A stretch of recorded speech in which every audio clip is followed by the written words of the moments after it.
Hey, everyone. Thanks for joining the chat. Well, I guess we're going to have to give it a few minutes for everyone to get a little bit, or probably a little bit more time so everyone gets to the actual chat. Looks like there's only a few people so far. But right now, as it is, I just want to say I'm very, very thankful to have someone such as Mark, and it's Paralovos. For all of those you, well, if you watch his channel or his videos, you already know it's actually easily explainable because it rhymes with all of us, right? So, for all of us, yeah. For all of us. I love how you say that, Mark, because you know what? That's a beautiful way to do things, because then it's so much easier, because the pronunciation of people's name sometimes is difficult. Actually, it sounds like your last name must be you have a Greek background, possibly. Yeah, my dad is from Greece, and I'm a first generation Canadian. My dad was an immigrant here, and my mom is from the United Kingdom, from England, and specifically Birkenhead and around the Liverpool area. So yeah, they met in Toronto. Nice. So. Well, as someone that has a lot of that British background as far as Irish and Scottish thing, but but I will say that I in terms of the construction fields that I worked in my life, got to know a lot of Greek people, and I got to say, it's not obviously everything a one size fits all thing approach thing, but I will say for most of the Greek people that I've met in my life, great people, very vocal. Actually, a little bit reminds me of myself. Yes, bit, use the hands a lot. Yes, I do that. Well, when I grew up, my dad, my uncles, everybody would sit around and they would talk politics, and they would talk the issues of the day, and I wouldn't say that I was encouraged to join in, but I was encouraged to pay attention and understand what they were talking about. And if I didn't understand, I was encouraged to ask. And so that made me inquisitive and made me really wonder and have the ability to, ask dumb questions, I guess. And because I remember one of my first questions, and we were sitting at a longer table, and they were talking about left and right, and you're so right wing and you're so left wing, and you guys think about things differently. And I had no idea what it meant. I was just too young. And they took the time and they explained it to me, and I was like, oh, okay, right. And from there, here we are. Yeah, but that's a beautiful thing, because actually, the Greek culture and the history of the Greek people, obviously the very term democracy, right? So this goes back for at least 2,500 years. So it's something that's obviously been carried through, not necessarily in every particular family, of course, but it's a generational thing that's and actually over a millennial of constantly talking about this whole thing that actually, what politics in the news of the day kind of references is this whole pretense of having like a structure of government and what that even means, what that all entails. Now, today, obviously, we won't get into the philosophical aspects of that, but like I say, once again, some of the great figureheads in the past, Aristotle, Socrates, and Plato, and those people, like, they really helped. And that was, like I say, going all the way back 2,500 years. They really helped and contributed to a lot of people like myself in getting ourselves in a proper mindset to think critically about things that will affect us when we're talking about governance. And I have a tremendous amount of respect for that kind of history of philosophy, and the fact that a lot of people throughout the Western world, it wasn't just the Greek people, obviously, but a lot of people throughout the Western world spent, large, substantial portions of their entire life trying to think critically about this whole scenario. If you're going to be governed right in any way, then how does that unfold? How is that supposed to play out? And what is proper? What's conducive with allowing human freedom to flourish? Because as we all at the end of the day, no matter which side you are on the political stage or the political aisle, is freedom. Freedom is really, I mean, at the core, what we're talking about is freedom. Now, usually the arguments break down to how we're going to get to that point. But at the end of the day, I'm willing to interact and engage in any discourse and conversation as long as our goal is to try to get to that point. And I'm sure that's really why you're trying to cover the kind of topics you are today. And actually, that kind of leads me to my question is, because you do have this channel, and I've seen you've been very successful, and congratulations for that. I just want to know what did cause you? What was that one thing, or maybe there was a multitude of things that caused you to delve in to not just politics and sitting around the kitchen table, but creating that successful YouTube channel that you've done? First, I want to say, reaching back, like you were talking about, the whole history of democracy. And I just want to speak to that, because there's always it's always moving democracy, right? And what the right solution is in 1990 is going to be different in 2018 and 19 and so on, and 20 and 25, right? It's going to be different. And so the thing about democracy, the common thread, the thing that ties us to these great thinkers that you were referencing, is the freedom to be able to express ourselves, the freedom to have the conversation. And that's the important part, right? And I think that that's what's slipping away. I mean, look at what's going on in Hong Kong. They're demanding their rights there. And here we're watching our rights being limited by corporations, by people like corporations like Twitter and Google and Facebook. And these things are integral parts of a lot of people's day. I mean, how much time do you spend on Twitter? I know I spend too much time. But the point is, the freedom of speech to be able to have that conversation and to be able to have that disagreement, that's what Aristotle and Socrates and all of these people back then were thinking about, how to do that in a productive way, in a positive way, in a way that would bring about what you were talking about, the democracy, the ability to struggle to a more perfect, imperfect solution, because that's all we can get to. Well, when I think, I just want to kind of build from what you're saying. And I just want to say, if I think about those times during those periods, it would have been, and democracy would have been akin to, if you want to determine or decide who had a higher amount of physical attributes or had more competence in physical battle, you would go into some of those big gigantic venues, right? Mm-hmm. and have those. But in terms of how we deal with each other and how governance works, it was the battle of the minds, right? Yeah. So to me, and the way that played out, and the way democracy, based on Greek historical precedent, was it meant for democracy to properly play out means everyone that was participants or had ideas had to come together in some venue of some sort, which is what, why you got modern political parties and legislatures and senates and all. So what it means at the end of the day, the only way that can actually take place, how it can properly function, although lots of people have suggested that democracy is basically the best of the worst, right? But even if you want to promote democracy, the only way that works is if everybody is actively involved and participating, and those two premises are important. But I think the most important thing would be, they're not just the fact that everyone's in interacting and engaging with each other, but you have to have some finite goal and some kind of measurable effect in how you get to that point. So to me, it's what we live in today is just basically rhetoric that appeals to a particular side of the political aisle. And then I see everyone kind of runs to their perspective corners, and whether you're online or offline, this isn't actually genuine. From what I understand, anyways, from the history of democracy, is what's happening, what's taking place today isn't actual democracy, because we're not actually interacting or engaging with our opponents per se, right?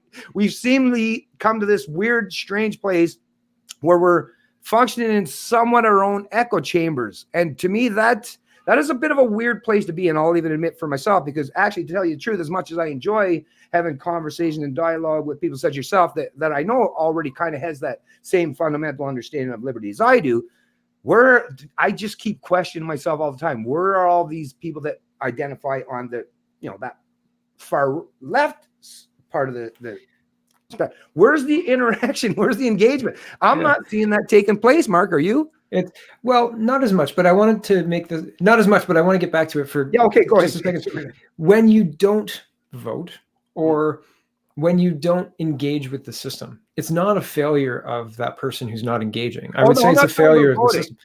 No, but you're saying you have to be engaged in the system, and so engaging in the system. No, I'm not even saying that. I'm just saying, like, those who are like, whether you're the thought. Yeah, I'm not talking about for like your average person. I'm talking for the people that are supposed to be, back then they would have been the aristocrats, right? Yeah. But I'm talking about the people that are supposed to be well educated and informed. I don't see that really happening there. Though, like us, the average, the plebs, the serfs, the subjects, I see that happening, and they're trying their best to try to interact and engage. Oh, you're saying from the ruling class? Yeah. I'm just not seeing, and I mean, just the sheer fact, even with having Maxime denied his ability to step on the stage, is telling me that a lot of these people that promote democracy don't really seem to care a whole lot about democracy. No, they don't. Well, okay, so but let me put that into perspective a little bit. So if there was no Mr. Bernier, if the People's Party, my party, didn't exist, I would be interested in this election, because I'm interested in this election. I would be covering it because that's what I do. I'm interested in it, and that's okay. But a lot of people, I would possibly not vote. I mean, who am I going to vote for? Because they're all the same, right? Without that other option, without Mr. Bernier saying, like, here it is. I mean, who knows? Oh, thanks. Somebody's closing the door. Thank you. So the way our politics works, the failure of people to engage in a system is failure on the system's part to offer up what people are looking for. And when you look at what is on offer from the Liberals and the NDP and the Greens, I mean, the NDP and the Greens have so few seats that even if the the Greens won every single seat that they have a candidate for, they would have a slim majority at that point in time. But having Miss May invited to the debates and not Mr. Bernier, again, this is that Overton window closing, right? So what they're offering up, what is being presented as our options is disenfranchising, right? So you look at that and you go, well, I'm not going to vote for any of these three people. And I've only listed the Liberals and the Green and the NDP, but I believe that the Conservatives are offering the same thing. Mr. Scheer hasn't taken a position on anything. And I know that the writ hasn't dropped yet. I'm aware of that because I've had people say, wait till the writ drops, you'll get lots of stuff. The election is in less than 50 days. We're almost within a month. And regardless of whether the official writ dropping has happened, I mean, Justin Trudeau's behavior is that of an election campaign. He's campaigning all across this country, and pretty much everybody else is, possibly with the exception of Andrew Scheer, but I'm not sure. So I think it's a failure of a system that is, I mean, it's imperfect because it's imperfect, but it's frustrating when there's nothing on offer. Yeah, I think I probably should have clarified a little bit better. So basically what I'm getting to is, because I firmly believe, I don't know if you do or not, but I firmly believe culture is the driver of politics predominantly.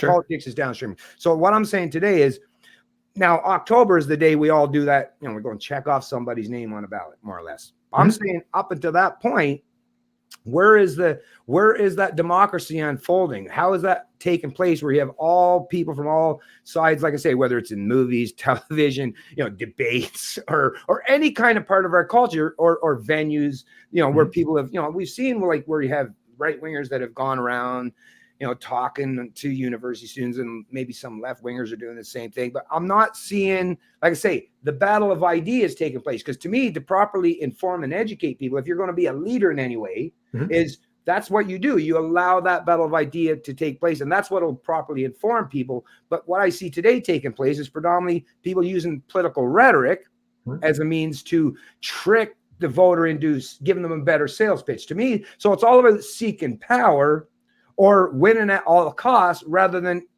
to me, the whole premise. And once again, I'll even add this, and I've said this many times in the past, I'm not a fan of democracy, but I recognize that I live in a democracy. So if we're going to pretend that democracy is the end all be all, right? And I'm just going by what other people say. I'm not saying I'm a fan of majority or mob rule, but if we're going to do that, then to me, that the only way that could probably take place, just like in my family setting, if I said, okay, I care about my kids, whether I only have sons, but let's say I had sons and daughters and a wife, and then extend family, aunts and uncles. That's like saying I care about everyone in my family, but the only person I'm going to listen to is the people that agree with me. It's like, nobody would accept that. I care about the family, right? It's like nobody would actually believe that for a minute if the only particular members of the family that I was willing to listen to were the ones that agreed with me. So to me, that's not even healthy for not just the psychology of a family setting, but on a societal scale. Like that to me is the great destruction of what's happening in the West. And once again, not that I'm really upset about the fact that democracy might be failing. I'm hoping actually someday we can replace this 2,500-year-old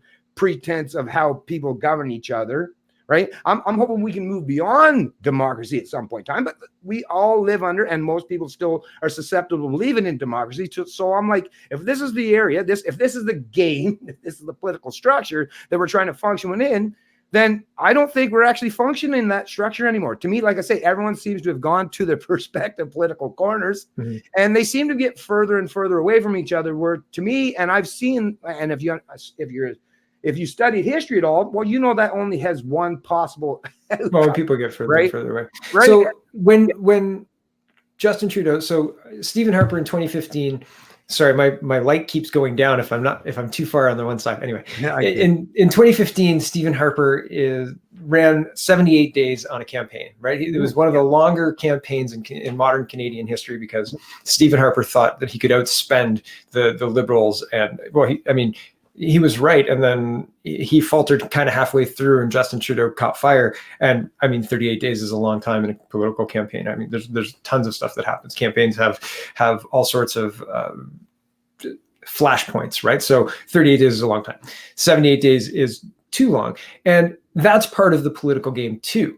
And when you look at that from a perspective of having are they playing the game right? Well, I don't know, because when you say that you want to move beyond this system, that's not really how humans work. We build something and then we build something on top of it to make it a little bit better. And then we build something on top of that to make it a little bit better. And we try and make it a little bit better. We don't really topple systems. And when we do, it's messy. It's really messy. And I like our system. I like our system. It needs some fine tuning. And the fine tuning is reminding ourselves that free speech is important, that democracy is important, that actually, sorry, I'm playing with this to try and get the lights right. No, I apologize. But actually engaging in the discourse is important, right? Like that's important. When you have the conversation, you necessarily define the problem. And the only way you can solve a problem is by defining it, by saying, hey, this is a problem. We should fix that thing. Rather than saying, hey, you're racist.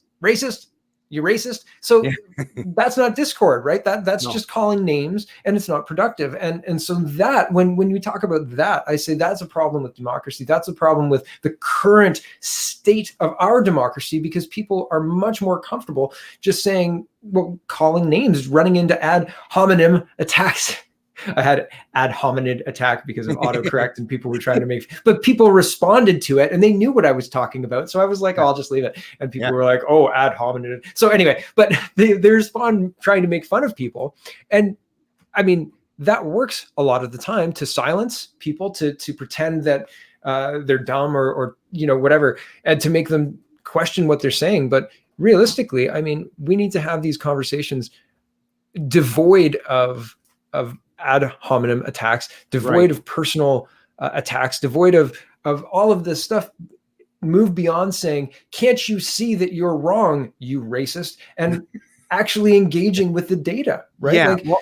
Well, that's the thing. Maybe I went a little bit too deep in this because that's the thing I always got to keep in mind is, no, this was about basically talking about the news of the day and politics predominantly. But I just have this automatic instinct where I try to go right down to the philosophy, and I get a little too, and I totally understand that. So sorry, but I agree with you. Like I say, so on the end of the service at the service level, like I say, forget about all the philosophical aspects of it. But to me, like I say, the only way this is going to unfold properly, and like you're even suggesting, it's not even like I'm even saying that I'm against everything, that democracies represent. Like, no, I didn't hear that. That's why I am. Like, I even have called myself the Canadian Libertarians. Listen, I'm all for accepting and adopting, the system that I've been born and raised into. My thing is it's not even reflecting, even though, like I say, even if there's some underlying disagreements that I have with the premise of democracy, but I'm still trying to suggest that, okay, I've at least chosen, it's like, okay, I'm willing to, and that's why I've been delving into politics and less with the philosophy stuff. It's like, okay, I'm willing to engage.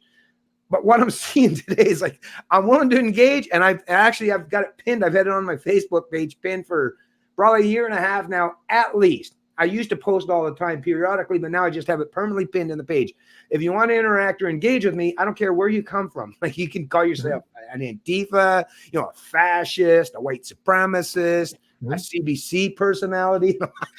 No, but like, you can be whoever you are from either side or any side of the political spectrum or any area. But to me, like I say, the only way we're going to, just like in a family structure, which is basically what a country represents, is this pretense of we're all big one family, right? So in that kind of a structure or in that kind of environment, well, like I say, the only way things can properly unfold is if we're going to interact and engage with each other on the level, and well, especially right. But that's not taking place. That's right. But when you most frustrating for me. Yeah, and there are more complicated situations as well. Like, game theory comes into play. There are paid people online whose job it is just to muddy the waters, is just to attack the other guy. And there are countless agencies that just look up Chinese click farms and you see walls of Android phones with one person, right? Just paste, paste, paste, paste. It's crazy. And I mean, these things exist in our world, and a lot of people don't realize it. It's the reason I stopped playing online poker, right? Like, you weren't playing against a person, you were playing against a heads-up display that was giving people odds, right? Like, that's not a game. That's not a poker game. That's something else, right? And the same with these Twitter interactions. So, and Facebook and all this other stuff, these social media. It's basically it's a one-armed bandit. It's a slot machine in your pocket that gives you dopamine hits, right? Oh, people like my status. I like their status, and so it's when you allow that kind of, and I mean, when you allow, Facebook has been sold to people as keep in contact with your family, and it's been slowly transformed to when you engage in Facebook. Their job as a developer, if you show up on Facebook as a developer on the first day, you say, what's my job to, what am I supposed to do today? And they say, keep our customers, and you're the customer, right? Like the person on Facebook, keep our customers on Facebook longer. And the way they do that is, if you think about your interactions with people, most of the time arguments bring you back. If you're fighting with somebody, if you want to have that last word, right? If somebody's made that little laughing emoji at you, you're like, hold on a second, buddy. You're coming back, right? And you're going to tell them off, or you're going to tell them why they're wrong. You're helping them understand why they're wrong, right? That's great for Facebook because it ticks their numbers up, right? Tick, tick, tick, tick, tick, while you sit there and explain in your page and a half long, thing about why they're wrong. And then you walk away and Facebook says our ad revenue numbers or our engagement numbers are this and this and this. And the way they reinforce it is they make you mad. So they show you a version of your friend. They're not really your friend. They're a version of your friend to bring you back to Facebook more and more and more, and to give those dopamine hits as often as you expect. And so that's, to me, how is Russia more of a threat than that? Yeah, I totally get you there. Well, to me, like I say, because of the history of our Western societies, this is the part that I'm having the biggest issue in terms of interactions and dialogue. Is it's not going to properly unfold if you don't have people from either sides. Now those that are on either sides of the extreme, I'm not saying those should be the proper representatives of the voice. Although if they want to actually step up the plate and do so and engage in some way, as long as it's done in a peaceful manner, you're not using violence, just words, I'm all on board with that. But like I say, I'm seeing a major lack of leadership from the political or the media class. That's why, I guess that's kind of where I was trying to get to. What I was alluding to is why people like you and I are starting to gain some traction and having, a voice and a platform where not just more and more people are paying attention to us, but they're actually, it's actually having an effect on the social, political, and the economic landscape in the entire planet, because the people are feeling that they've been left behind by those who are supposed to be their thought leaders, right? They're the people that are supposed to be in charge.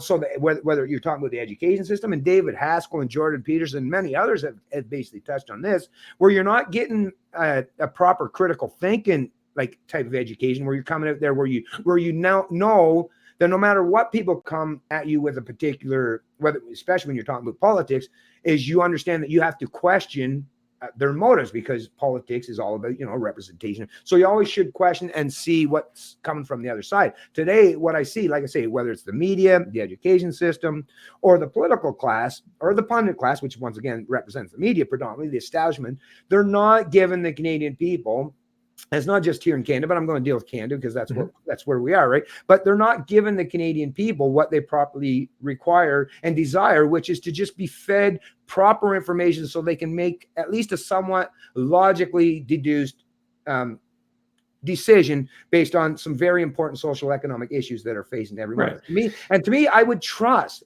That's the thing. That's the thing with democracy, is if you're going to have majority, then the only way that plays out, and everyone in history understood this, is you have to have a well-informed society. People that actually understand intrinsically, what does it even mean to be a free human being? If you have that as the firm basis of your education, then, which is predominantly what the U.S. was based upon. Now, even that's getting further and further away. Well, I mean, the mathematics of it. But when you're talking about, if you're going to be educated in terms of governance, you're going to take a political science course, or you're going to be educated in anything. It's, what does freedom even mean? What is the underlying principles and the fundamentals that describes what being a free human being is? Now, if we have that as the basis for our education, Well, in terms- education. Oh, we're getting a little lost. Like education is provincial, and fundamentally, like I hear what you're saying. The education system is that's delivering the same message that the media is delivering, that the political class is delivering. Well, culture is usually the driver for that, to be honest with you. But the people that the province administers the education. The federally doesn't have a whole lot to do with no, the not education. no, I'm not. And so I want to focus on federal politics because. Okay. Actually, yeah. So actually, let's get it.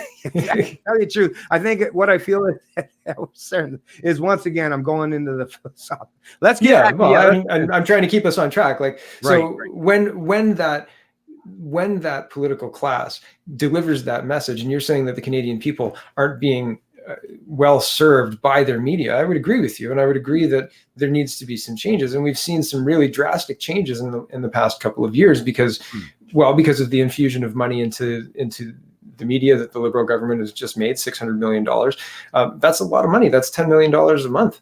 Yeah. A lot of money. $600 million over 5 years. That's $10 million a month. So this is not insignificant. When you all of a sudden get a really big customer, you do things to make them happy, right? And that's what we're seeing from the media. And that's, I mean, there's no question about that. People are sick and tired of the spin. They're really tired of the spin to the extent where people don't even know what's real anymore. You know, like how many newspaper articles had headlines that your country, like insert your country here, is warming at twice the global rate. That seemed like that's crazy. And it's not like we can't pull up the actual headline from the other country and say that's weird that Russia and Canada and all of the other countries are warming at twice the global rate. If that's true, isn't the global rate just faster?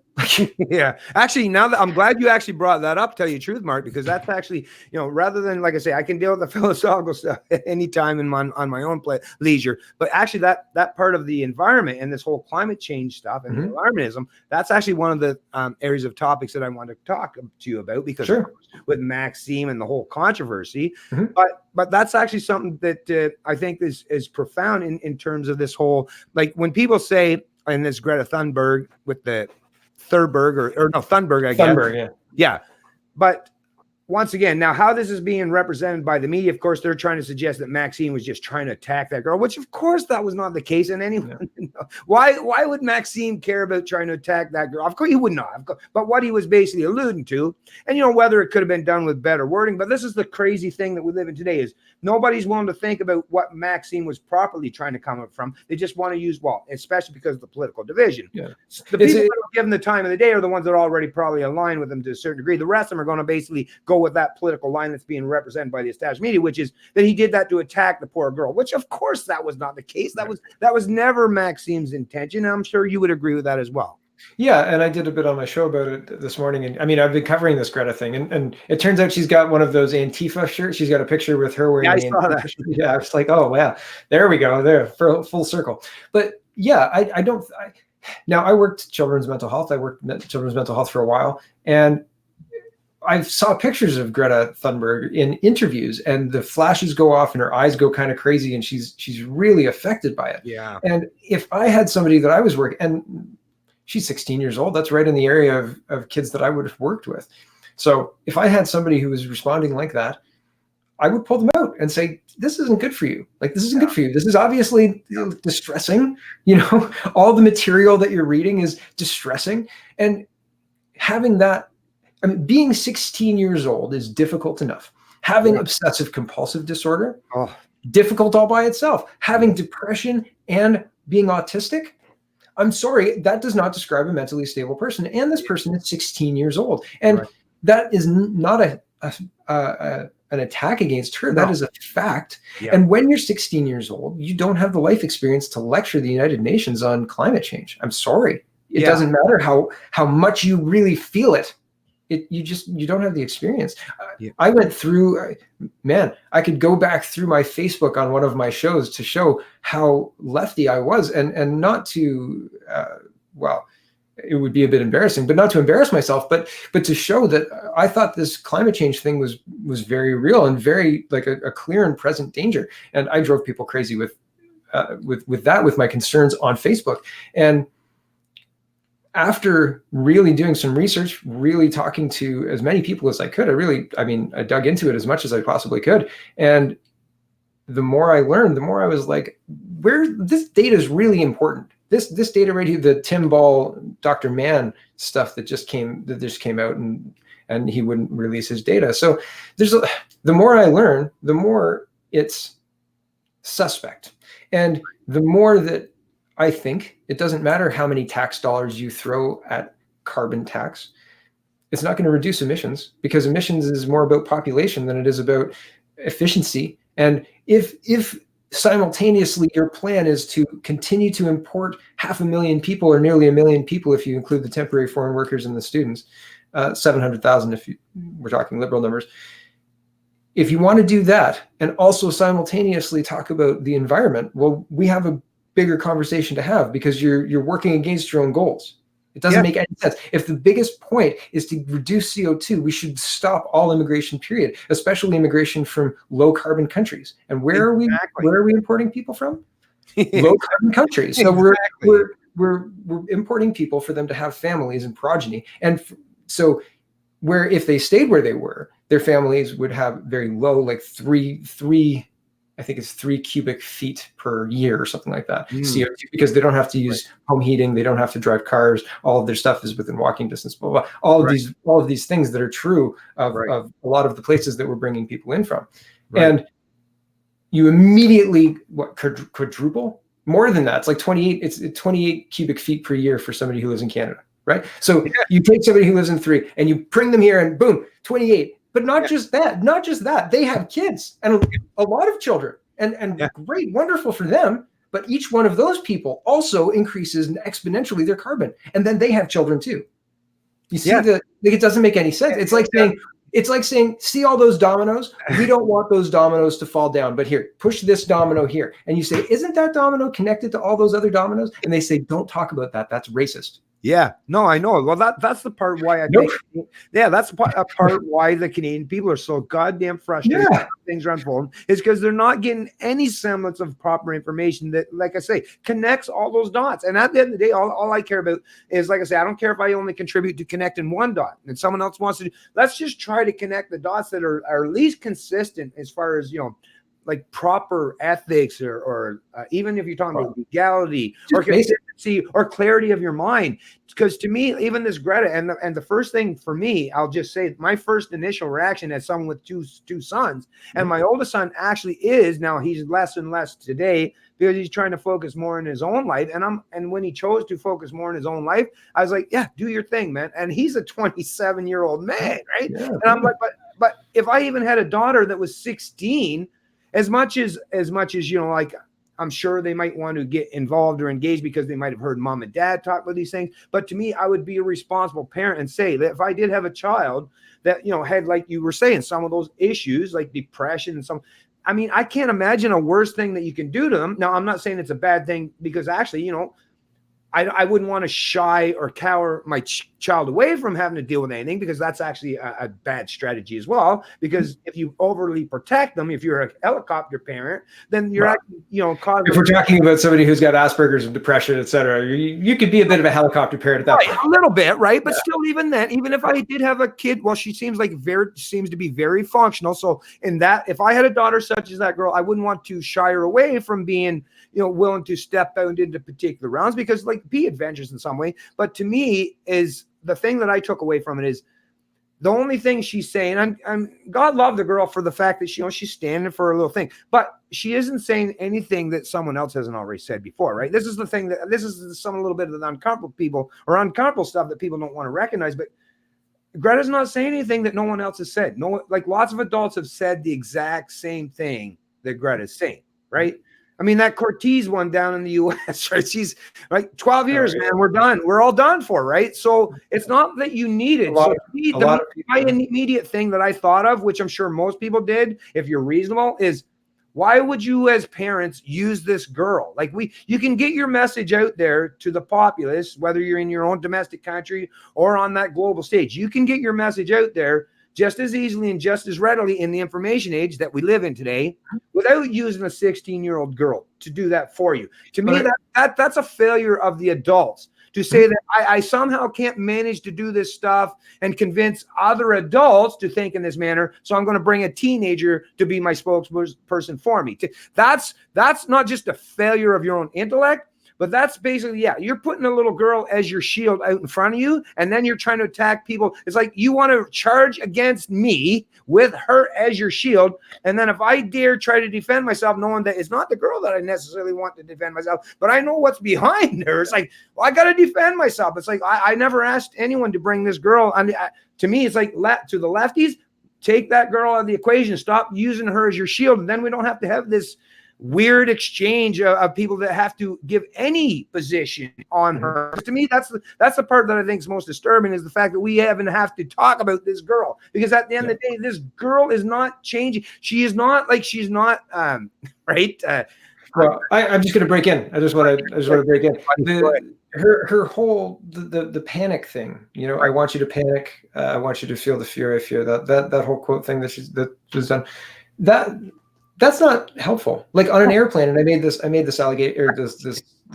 comparison this morning. If you're on an airplane, they're not like, listen, panic a lot first, really, really lose it, and then find one of those, masks if you can, if it's possible, and then move on to the next step. I don't even know what the next step is. I'm so panicked. Exactly. Panic is not what you want when you're panicked. No, and you don't make the right decisions when you're panicked. You make hasty, bad decisions. So I don't want to be panicked. If this is a real thing, then let's look at all of the data. But using a shield and saying 77 or 97% agree, or all of these things that don't actually move the conversation forward. And you were talking earlier about the media and the everybody seems in their camps on the left and the right and so on and so forth.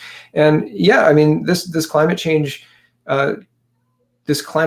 thing is difficult to talk about because of how fraught it is, because of how much media hype is given to it, and the people who are saying, hold on, I don't think there's actually a huge deal here, and here's why I don't think that. Here's a bunch of different things. They're not being taken down with their data. They're being shamed, and they're being ridiculed, and they're being run out of the profession. There are meteorologists, there are climatologists, there are people who have had their careers destroyed because they say this doesn't add up. And so, I mean, it's an interesting situation to be in, to be looking at this and say, all of everything aside, regardless of whether humans cause climate change or whether humans don't cause climate change, a carbon tax in Canada isn't going to reduce any emissions anywhere. Not in BC, which they've had a carbon tax for more than 10 years, and it has not reduced emissions at all. Not in Ontario, not across Canada. A carbon tax will not reduce emissions, period. And so all of the other arguments are red herrings, essentially. Like everything else is just a distraction, because that is a fact. That is just a fact. And so the People's Party position would be to actually work on concrete things we can actually change, such as discharging sewage water into our rivers and waterways. We can change that. So we'll focus on keeping our water clean, keeping our air clean, keeping these things so that we can pass them down to our kids and our grandkids. Because, well, I mean, there's a whole lot, and it's so fraught to talk about. But I mean, yeah. Well, no, I'm glad we did touch down on this Greta thing, because to me that's the thing that bothers me the most, is that they're using, like I say, I don't think that we should be using young, whether they're a little girl or a little boy or any. I don't think we should be focusing particularly on a small young teenager. Like I say, regardless of the sex. To me, it's like that shouldn't be. That's as adults. Can we just sit down? Once again, it goes back to my very first premise when we first started talking is, as adults, right? Those who want to, especially those now, you and I we're basically new entrants. We don't have any entrenched power or any established position, or we're not authority to anyone per se. We're just people that are trying to offer our opinions or perspective, and well-informed opinions and perspective, I would add. But at the end of the day, I still want to interact and engage with people that disagree with me, so that we can get to some semblance of understanding how this should be. But I'm not seeing that take place. So the left-wingers that are talking about, and the environment's going to, be a catastrophic failure in like 12 years, or some of those right wingers that are like, maybe got high stocks and investments in the oil and gas industry. Like, no, it's going to be great. To me, let's find some middle ground, because I guarantee you, we sit down and hammer at these kind of things and these discussions is, to me, and actually the way that properly would function in the absence of big government is the free market of ideas, and the free market in terms of how things unfold in terms of intellectual endeavors or technological endeavors or solutions to current social economic problems. The free market is a myriad, right? It's not one think tank. It's a myriad of think tanks. It's a multitude of think tanks. It's a multitude of individuals. And you know what? Through all of history, it's usually been an individual mind. Matter of fact, there's never been a group mind that has ever come up with anything that has advanced humanity forward. It's usually an individual mind. So that's the beautiful thing about the free market is let's see who has the best ideas. And under a free market environment, if we were functioning under a free market environment, there's a multitudes of ways. And I keep reading every day when I'm scrolling through my Twitter feed, or my Facebook feed, or talking or interacting with a lot of different people. There's a lot of new technologies. I hear people that are saying that they can actually use some of those plastics that are, littering the landscapes all over the planet. Well, there are countries in the world, Sweden, Denmark, the Nordic countries. I think it's Sweden, Denmark, but I'm guessing at this point in time, but I know one of those. Anyway, but they have incinerators. We have an incinerator in Canada, in Brampton, and right. And they use, so plastic in the ocean is a big deal, and it's a really big deal. It's something that is awful, and we shouldn't be doing that. And however, having a way to have plastic have end of life that's not putting it on a barge and shipping it to China for China to process and then put into a river somewhere that ends up in the ocean eventually, right? Like right. This is a real thing that's happening. And when this goes back to the climate alarmism, if we don't have the right information, we can't make the right choices. Oh. If we're polluting our oceans to save the air, the environment in CO2, et cetera, but the CO2 is not causing anything.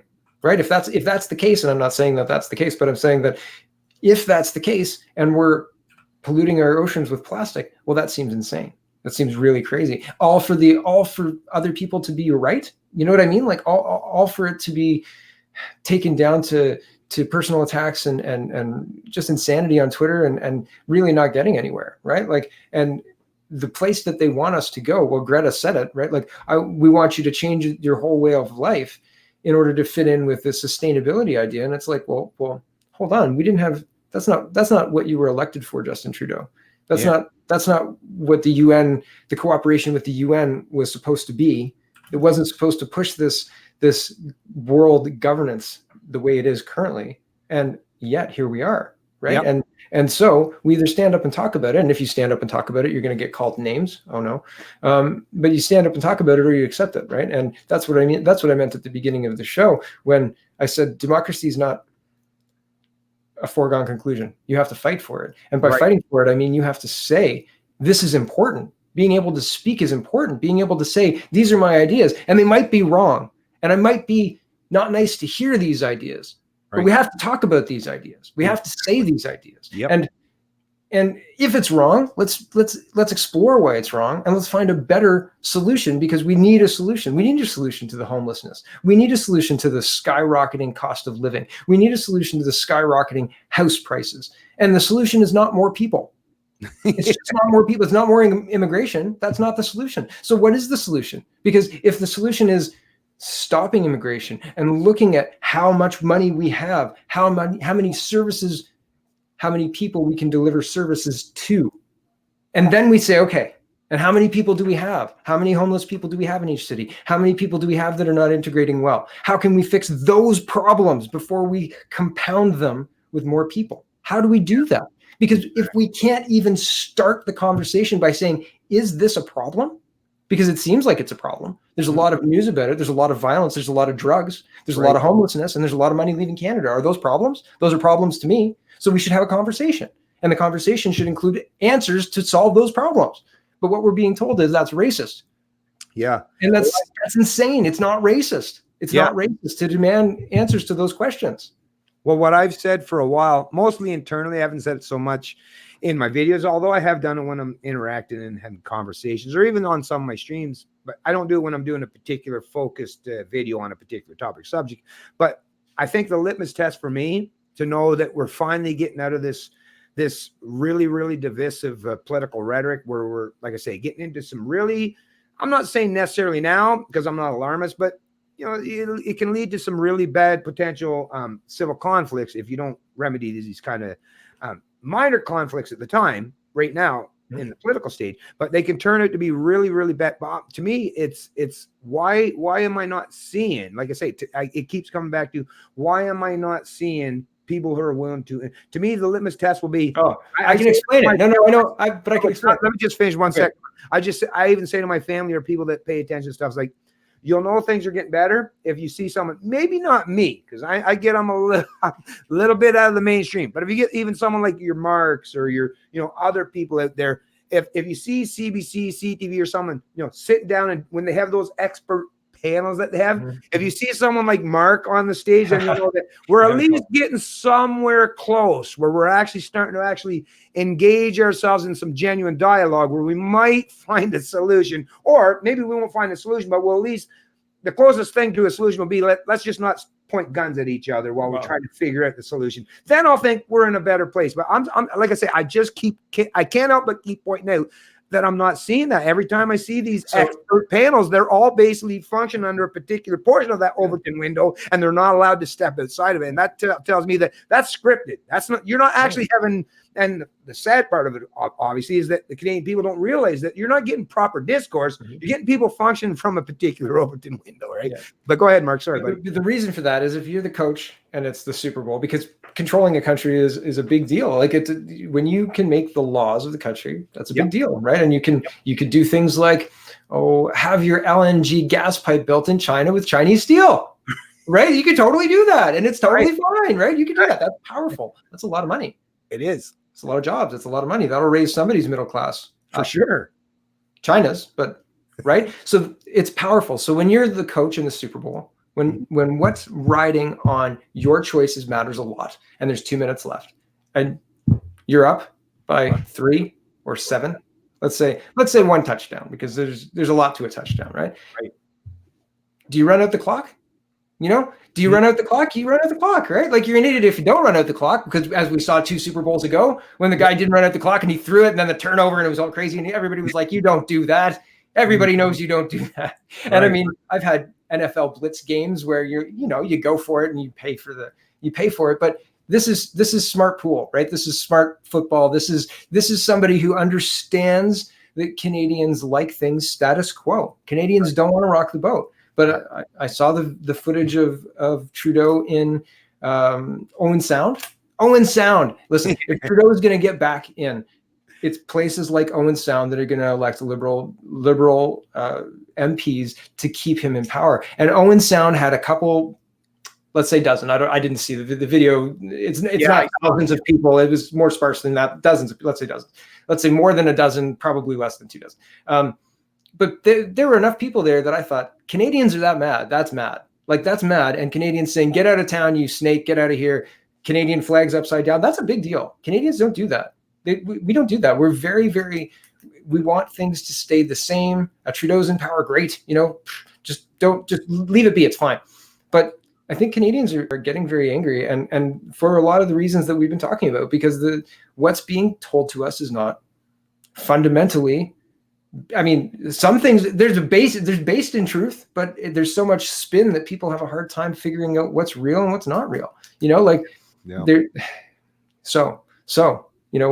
do we go? And I think this is the position we find ourselves in, and why I try to do what I do, and I'm sure why you've stepped up the plate to do your video, is I just want to give people, like I say, I recognize that there's a huge void of a particular perspective in terms of political dialogue. And to me, I feel compelled that I have to at least offer it up, because to me, I feel like I would be a failure in the age of information if I didn't take advantage of the fact that I do have this, ability to put forth a different perspective. Yeah. At the end of the day, it's free. It's right here. right? I don't know how it's going to unfold. I don't, and nor would I, and I don't ever want to be in a position where I'm the ultimate decider how it unfolds. That makes me the authoritarian. All I want to do, hopefully at the end of the day, if I can, is offer enough information and enough, and usually it's based on a philosophical or a principled underpinning or something. And I take my morals and ethics very seriously, folks. That's the thing. I don't play politics per se. I take my morals and ethics seriously. So I try to be as consistent in my morals and ethics and my principled position and offer that. And like I say, hopefully that will offer enough to enough people that they'll say that, yeah, no, I've been properly, or I have been improperly informed by a lot of people. And now I think someone's given me a better source of information. And I want to use that as a means to challenge. So whether it's in your family, because this is what happens at the end of the day, before you've ever gone to the ballot box, right? And put that in the box and you checked off, you've had probably a few hard conversations with whether it's your wife, your aunt, your uncle, your grandma, your brother, your sister. And at the end of the day, I just want, if you're going to engage in this, and growing up, actually, I feel it was a failure because a lot of my parents or people from my parents told me, don't ever talk about or discuss politics or religion. Yeah. And the thing that bothered me most about this as an adult today is like, yeah, but you know what? By doing that, I get what you were trying to do. You were probably trying to protect me in some way. But at the same time, you've allowed me now that I have 20 years later, now I've had to fucking do a crash course. I've had to, put 30 years worth of knowledge into a 10-year time frame. Luckily, I'm one of those people that I'm good at cramming if need be. But I think actually the failure was the fact that you told people not, because if we had been doing it all along, right? If there were, people that were willing to say those or speak those uncomfortable truths in terms of political discourse, maybe we would have kept us all at bay, either left or right, and said, okay, let's for us to get along, then let's just stop pointing the gun at each other for a million different ways. Because at the end of the day, what it comes down to is we want to put the gun down for most of the times, other than to defend people that are truly being harmed. Really, that's all. I'm not talking about guns. I'm not talking about guns. No, but the government is gun. The government is a monopoly of force of violence. That's what a government is. Okay, you're saying the government is use of violence. I understand. Right. I just don't want other people to be. Oh yeah. No. Well, most people that watch my channel will understand that what I say that is because government is this is just a reality, folks. I mean, some people might get triggered by it. I mean, government is a monopoly of force of violence in any particular. That's what government is. But that's the agreement. And I agree with you. I understand what you're saying. Like, so for me, if the only time you should pick up the gun and historically under especially since post-Enlightenment era and understanding the proper principles and the fundamental aspects of Christianity is the only time you should pick up the gun, whether, like I say, metaphorically in terms of government or in real life, is if if someone is actually imposing direct threats of force or violence towards you. Really, that at the end of the day, that is the only time that you should pick up any semblance of force is to defend yourself. And that's but I want to make sure something really clear. Like you're saying, a government's use of laws would be force used by the government. A government's use of no, but that's the thing. There's two things that you have to understand when you're talking about laws. There's English common law, which was never introduced by top-down authoritarianism, like through the king. The king always tried to impose his will on the people, right? Prima noctis. But common law, English common law, came as a result of just people trying to arbitrate disputes. Right. That's what common. Just like if you were raised, if you went out in the woods somewhere or on an island somewhere, you'd come up with your own form of law. Right. So this is abdicating. So like you slight me by hurting my family member. Now it's not my job to get you back for revenge. The government is responsible for that violence. Yeah. That enforcement of the law, that enforcement of you did wrong. This is what we've all decided is going to. So I just want to make sure that's the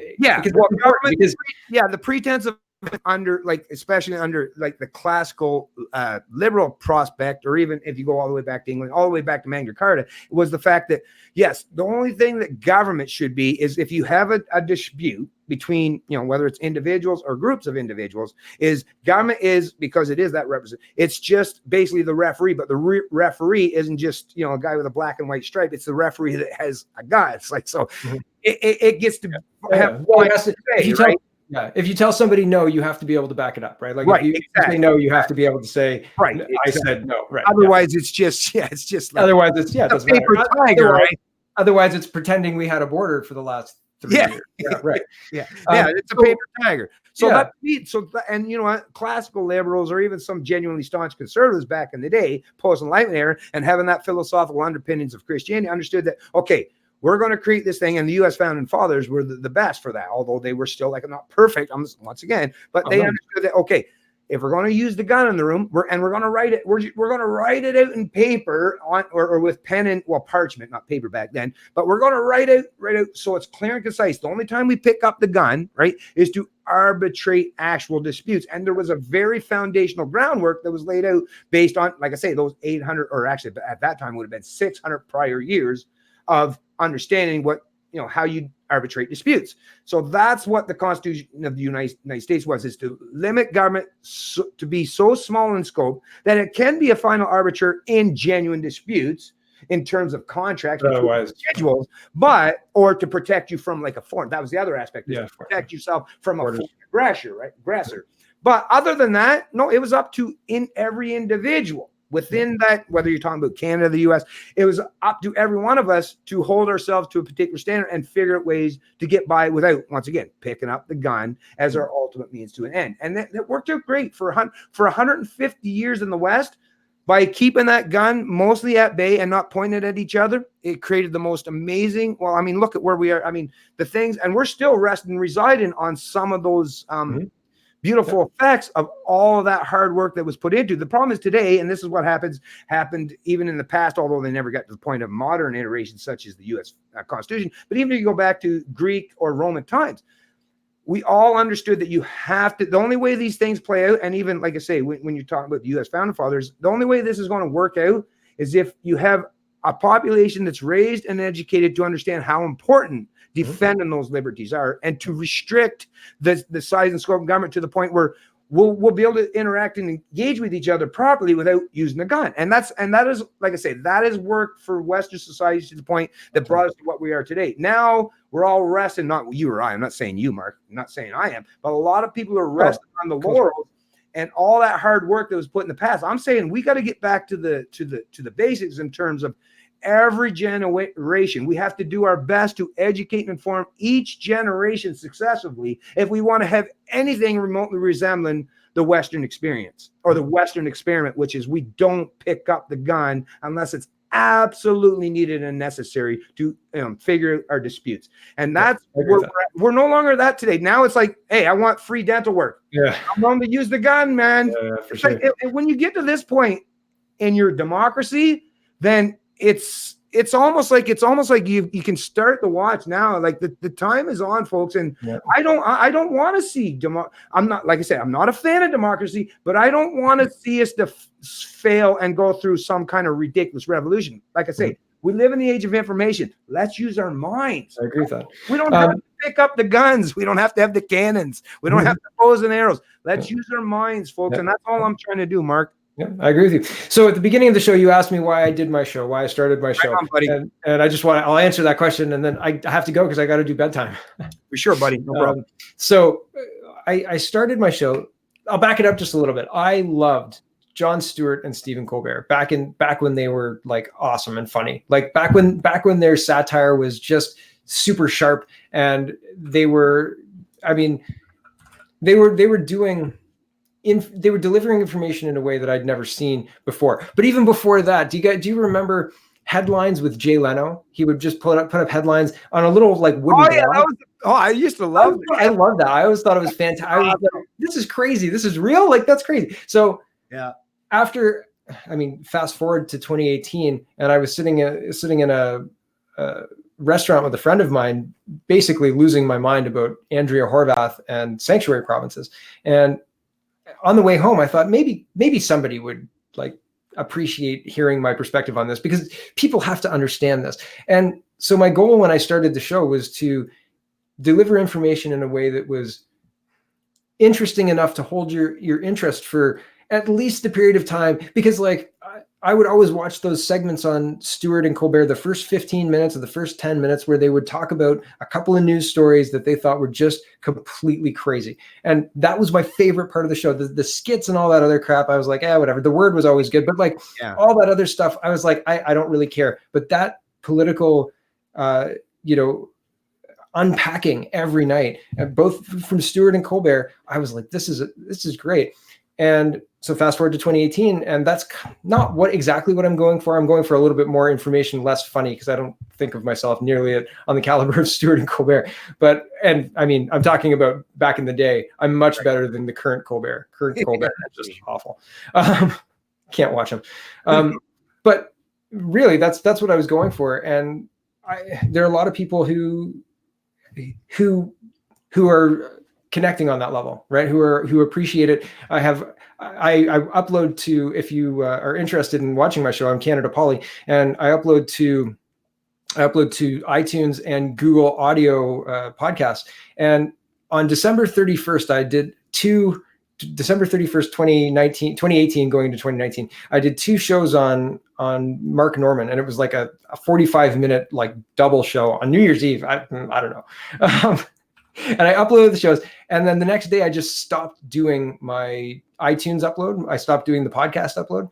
And then 2 weeks later, I got an email from like 3 or 4 people emailing me because they were upset I had stopped doing the podcast upload. And they were like, hey man, like, how much do I have to pay you to get you to start doing that podcast upload again? Like, I'll join whatever I have to join. Keep like upload the podcast again. I was listening to you while I showered, and shaving is just like, it's not the same anymore, man. And I was like, oh my, like I didn't even, I thought nobody cared. And so this is like the beginning of this year. And not that nobody cared, but I thought like, I'll focus on YouTube, and I won't go really wide. And doing that made me realize that like there are a lot of people who have made me part of their day, which is super cool. I'm very excited about that. That makes me happy because I'm excited to get to that part of my day. I'm excited to put something together that people are interested in seeing. I'm excited to put something together that is as close to reality as I can suss out. I'm not trying to sell you my ideas. I'm trying to say, this is how I see the world. Isn't this crazy? Yeah. No, it's crazy. Yeah, I'm glad you do that, Mark, because like I say, you do an excellent job. And a matter of fact, I expect you'll see a lot more success going forward. The problem is right now is people are still fence sitters. They don't know what to think about things. There's a lot of Canadians that, and I hate to say this as well, and I've said this in the past, is that rely on big government in their heart. Like, trust me, they're like, oh, this has got to change. And I'm sure they're secretly watching our videos from time to time even, but yeah, it's hard to break free from this current paradigm that we find ourselves under. Like I say, this has happened many times in the past. It's nothing new. Nothing genuinely new is under the sun. But at least, like I say, because we do live in this age of information, what I take away from this is if things are going to play out just like they've done in the past, the difference is we don't have to go to the violent measure. Like I say, we have the ability, just when I think about the Gutenberg press, like how much that would have prevented a lot of, there was still a lot of, obviously wars and conflict, but the Gutenberg brought a whole lot of people out of the dark ages, a tremendous amount of people out of the dark ages. And the modern information age that we're living today on the internet, it's that on steroids. I've said that so many times in the past, like you have no idea because we're living in the moment. We don't realize how much of effect we're having. But trust me, there'll be future historians that'll be writing about these days and say, look, this is what helped. Hopefully, I hope. Anyways, I'm not a predictor. I left my magic 8-ball in the corner there, but I just don't know how it's going. But I still, if I look through the past of human history, and I'm a big fan of history, and I've said this many times before, it's like peaks and valleys, right? But what I have recognized and noticed, even though there are peaks and valleys, the peaks are still getting higher as we go forward. So, what we understand in terms of liberty properly today, the information is out there, we have a much better nuanced understanding of what that even means compared to people even back, thousands and thousands of years ago. So we'll get there, but there's no doubt in my mind that we're going to go through some growing pains, and those growing pains are going to be fairly harsh, no doubt. But thanks to people like Mark, and people like myself and lots of these people in the chat, every one of you, actually, you know what? Every single one of you, whatever you can do, don't ever say that you're a small bit player, because trust me, you have an effect just as that individual, not just on your family members, but a lot of people in your community, especially if you're a good, decent, moral, upstanding person. You have a tremendous amount of power, actually, if you've lived a fairly good life and you've been reasonable in your approach for the most part. You have power beyond belief, actually, in terms of effect in the psychology and how people interact and engage with each other. So do your best, like I say, and to me, that's the beautiful thing. I would never want a one-size-fits-all approach where we're just all marching in unison together down. Yes. I want a multi-pronged approach. I want us to be, going in multiple numbers across the entire intellectual sphere, right? Or around the entire, and just give people enough information that they'll at least start to think about these issues critically. Because I really firmly believe, and this is a problem, is either you believe that humanity sucks and we're going to fail, or you believe that humanity, we have some failures, we've got some faults, but at the end of the day, I think we're all ultimately trying to strive to thrive and survive. And I believe, actually, like I say, nature does that, and I can't pretend that humans aren't going to do that too. So I think we're going to try our best. I think at the end, liberty will prevail, but it's going to be a bumpy road. And the only way that's going to smoothen it out is me and Mark using our paving skills. Well, we'll see.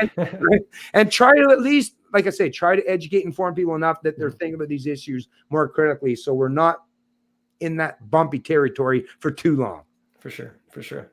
Okay, and with that, I'm going to, I've got to go because I've got to do bedtime. So, all right, Mark. Sorry, buddy. Hopefully I give you enough time to talk. Yeah, no, it's all good, man. But yeah, thanks for coming on the channel. And if you ever want me to go on to your channel anytime and you want to interact or engage in any conversation, like I say, just like today, actually, I had a whole bunch lined up, but as I said, sorry, we just go. No, it's all good. I said we just go with the flow, and you know what?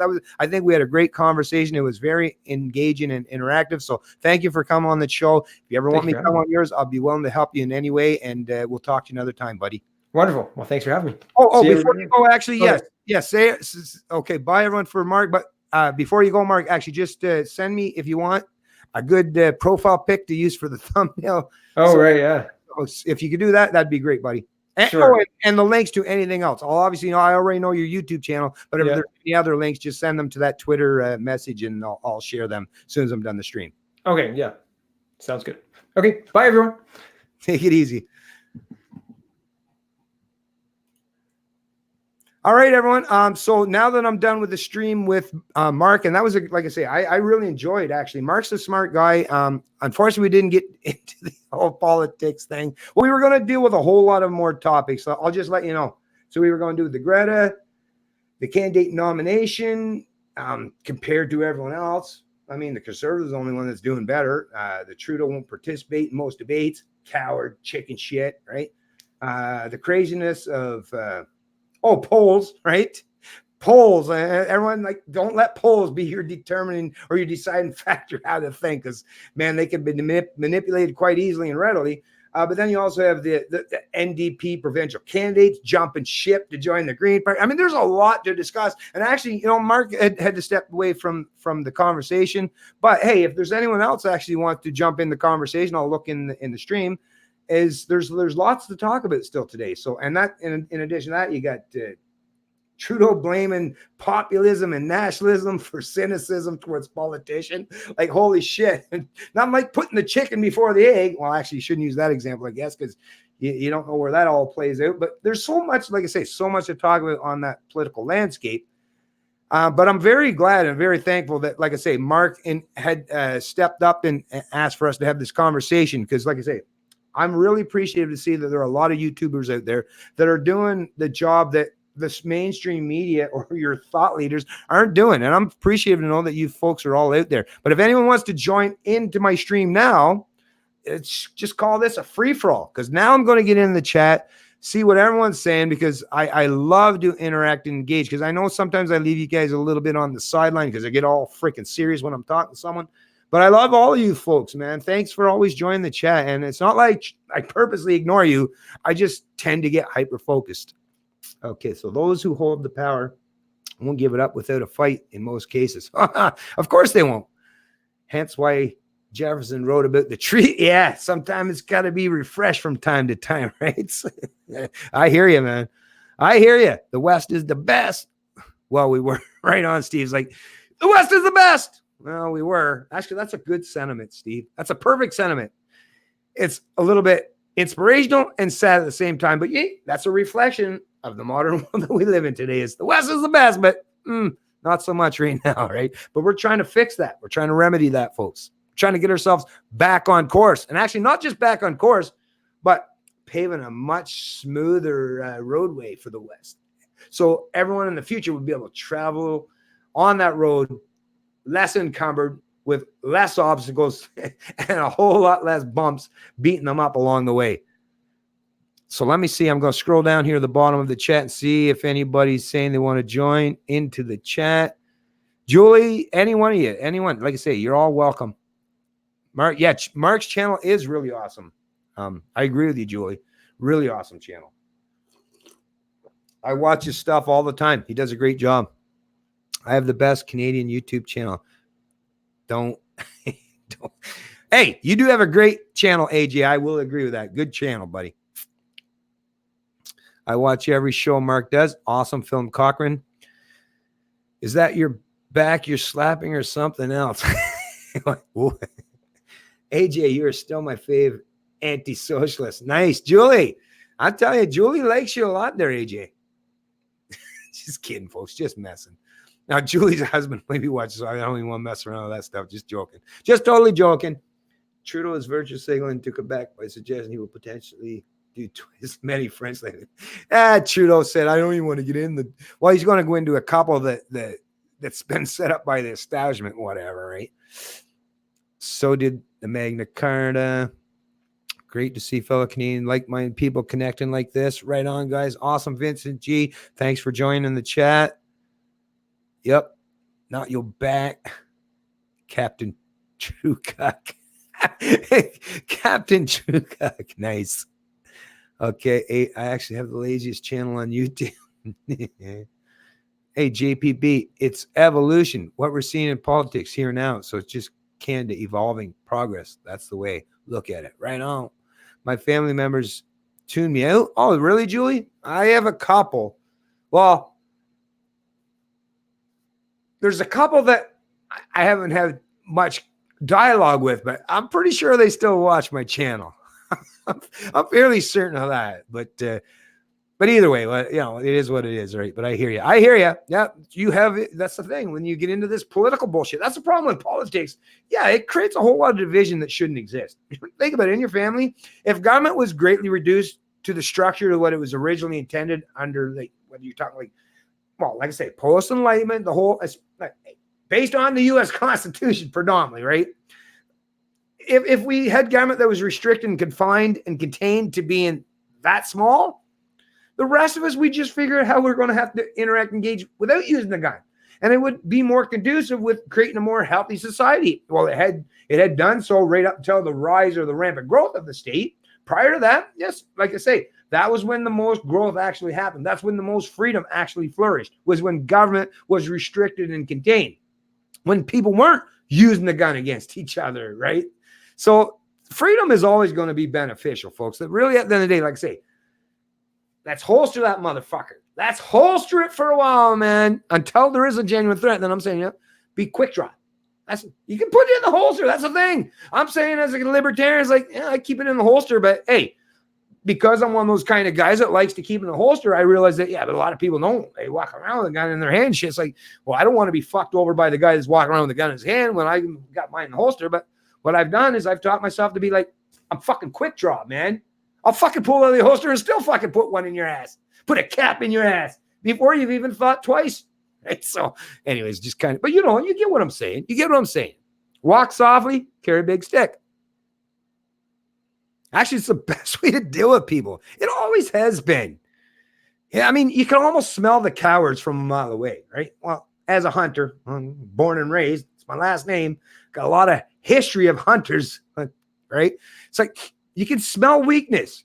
And when you smell weakness, then you know, like, they're not really much of a threat. Actually, that's not the truth. Actually, as a hunter, some of the ones that are really, really scared are actually a big, big threat, right? But I'm saying in the human world, these people are not as a threat, not as nearly as much of a threat as they truly are. What it is they have the monopoly of force of violence, right? They're a bunch of weaklings. They're a bunch of 98-pound weaklings, but because they've been given access to that big, gigantic gun in the room, they're like some little nerd that's walking around with a big bazooka. It's like, whoa, what's up with that? But you know what? If it's a nerd, a 98-pound walking around with a big bazooka, first of all, it's probably really heavy on the shoulders. Probably, it's getting fucking heavy, man. It's probably really hard for him to hold up. So what does it take? I'm probably not even pulling your pistol. Probably a slingshot to his elbow, right? It's like, oh, fuck, man, I can't hold this thing anymore. And that's all it takes. But that's the thing. People don't realize their power anymore. They don't recognize that. No, you don't even need to pick up the gun. Like I say, in the age of information, that's a powerful weapon right there, motherfuckers. Powerful weapon. And that dude with the gun has terrible, terrible, terrible aim. Because you know what? Most of those dipshits have never picked up a genuine gun. So they're like noobs. They're the rookie bombers. And we're all worried about the rookies taking over the world. Really, though? I'm not necessarily. But I do recognize there are a lot of Canadians that are foolish or naive enough to believe that the meek will inherit the earth. The weak. Not necessarily the meek, I guess. The weak. But nah, not going to happen. All it takes is for us to, like I say, acknowledge and recognize the genuine power that we have, and not use it as a means for evil or to use force as an ultimate means to an end, but say, yeah, what are you going to do? I'm saying I'm defending my liberties. Here's my line. Here's liberty. Go ahead and cross it. Then see what happens. That's all you got to do. You don't have to threaten anyone as far as like advancing to them. You don't have to march towards them. You just got to say, here's the line. Liberty's here. Authoritarian zone here. If you bring that over past that line, well, it's really, really, really, really, really bad stuff that's going to happen. That's all. That's it. You don't have to go pump up your fucking chest. And, no, none of that. Just say, liberty's here. You're not allowed to advance past that point. My freedom is right over here on this side of liberty. And you have no pretense of authority, no matter if some government asshole told you, or bitch, asshole or bitch, right? Equal opportunist, male or female, asshole or bitch. No matter what asshole or bitch told you that you can advance past that line, well, if you do it, you're the one that's going to suffer the consequence for crossing that line. And then ask yourself, how many politicians, if people were bold and brave enough to say, don't advance past that line, politician, because your $5,000 pinstripe stripe suit, it's not going to protect you, right? How many $5,000 pinstripe suit wearing motherfucking politicians would be willing to walk past that line if you were willing to say, don't do it? Don't do it. Not one of them. I guarantee you, not fucking one of them. But like I say, most Canadians are like, well, let them come closer. Let them come closer. Sure, they stepped over the line, but hey, they haven't touched me yet. Oh, shit. Look, they're only one step away. At what point in time do you say, like, no, you don't advance any further? That's all I'm saying. Don't advance any further. Huh? A lot of Canadians are like, I don't know, are you going to wait till the guy literally smacks up the side of the head and knocks you out cold? I don't know, because then you're not going to be much good at that point in time, are you? Jesus. Anyways, let me get back to the chat, folks, because you know. Oh, yeah, wait. I got to mute. Okay, so it was all the way back, my YouTube. But anyways, I'm going to look down the chats. Let's show AJ here. Don't take my thunder, Philip Cochran. I'm going to be like, hey, Rance, is Rance still in the chat?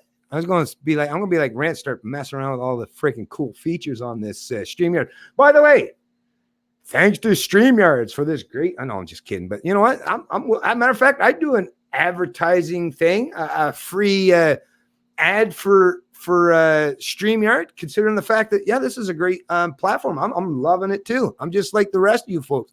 I'm really loving having the opportunity to use this StreamYard. Matter of fact, I'll probably have to pay for it at some point in time, and to get the full effects, because there are going to eventually probably be limitations, but I'm thankful that we do have access to StreamYards as a service today. Oh, I lost some views. I guess a lot of people might have come just to watch Mark. I woke up to my daughter and her family, got them to vote. Oh, I woke up well, that's awesome, PBC News Canada. That's great. Although, no, I won't even say it. That's a good thing. But I'm still not a fan of democracy. Anyways, Okanagan awesomeness. I got to scroll way down. We're way past this. Did you hear NP is racist? Yeah. Did I hear it? I lived it. No, but I'm just kidding. I'm from that place, man. Yeah. It's not necessarily racist. Actually, let me clarify this right now, because this is the thing with a lot of these fucking dipshits in the media. And you're going to get lucky to get this kind of information, because you're not going to get this from anyone else. Just me. Well, for the most part. Well, I haven't heard it, but you're going to get it from me anyways. No, it's not that people on the East Coast, like that are predominantly French, Irish, Scottish, or English, predominantly is their history or their cultures. No, it's not necessarily that they're racist, but yeah, they're big proponents of an in-group preference. They like being around their own kind. That's just a reality. That's just a reflection of reality. So racism, think about it. Racism to suggest that you have some pretense of superiority over others, or that they shouldn't, have any ability to do anything that they want to do. Racism is prejudice towards people needlessly. But in-group preference is just that I like to be around myself. Whether you take the skin color out of it, right? You could say that I'm prejudiced towards me personally. I prefer football over baseball. Does that mean that I'm racist towards fucking people that are into baseball? No. Matter of fact, like, do your baseball thing. I'm just not a big fan of it, right? Although that's a bit of a weird analogy. That's a bit of a weird, I'll even accept and adopt that. Okay, that's a bit of a weird analogy, Bennett. But basically what I'm getting to anyways, folks, I'm sure you understand. Molly does a whole lot better job than I do with these kind of friggin' analogies, that's for sure. But in-group preference doesn't mean that you hate other people, or you have necessarily disdain for other people. It's just you have an in-group preference. And on the East Coast of this country, as someone that was born and raised in that part of the country, oh, hell yeah, you better believe they have a whole lot of in-group preference, even though they'll still screw over their own people many times over, right? So, which is why I'm not a big fan of the in-group preference, because even though if I became part of that group or that tribe, or I am part of that group or tribe, doesn't mean they're not going to screw me over as many times when I say what, right? Authoritarians are going to be authoritarians no matter what your skin color is. But yes, a lot of people on the East Coast do have a particular in-group preference. But there's nothing wrong with that. That's called freedom of association, folks. It's not even white people. It's not even English, Irish, Scottish, or French. Come on, go around the entire country, Canada. Go into the big GTA, the Greater Toronto Area, that big metropolis. Go down you can go to Greektown, right? Go to Little Italy. You can go to Chinatown. Why is that? Because they all seem to live in a particular area where they surround themselves with people that are of the same likeness, right? Are they racist? Are the Chinese people in Chinatown racist because it seems to be mostly Chinese people there? I don't think so. I don't think that's necessary. They just like to be around their own peeps, around their own kind per se. Same with you go to Little Italy or Little Greece, right? Do you think they're all racist? No, they just have an in-group preference. And there's not a goddamn thing wrong with that. That's the problem with the way the media presents people today, is rather than talk about this thing like I'm doing today, which, like I say, you're not going to get this stuff from many other people other than me. In-group preference is not racist. In-group preference just means you have a preference. That's it. Now, there are racists. Oh, hell yeah. You go in those, especially where I'm from, like you get this outside the city, go about an hour and a bit, northeast of Fredericton, and you get way out in the woods. That's where I live. Then if you get in there, but it's still a major highway. But you get out into some of those secondary or even dirt roads, and you'll find some racists there. But really, at the end of the day, it's not even that they're particularly racist, but they've been raised with people that have an understanding what it is for someone to be of a different race in such a manner that they have no grasp or understanding. These are knuckle draggers, I like to call them. So even the racists are not anyone that's a threat to them, because they can barely figure out how to put the fucking key in their car and turn the thing on because their parents fucked their cousins too many times, right? So not too worried about those peeps.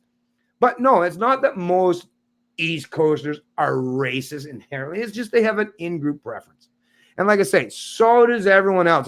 Why do you think Jagmeet Singh, come on, let's be honest here, folks. Why do you think Jagmeet Singh went to Burnaby South to run to be the leader of the NDP?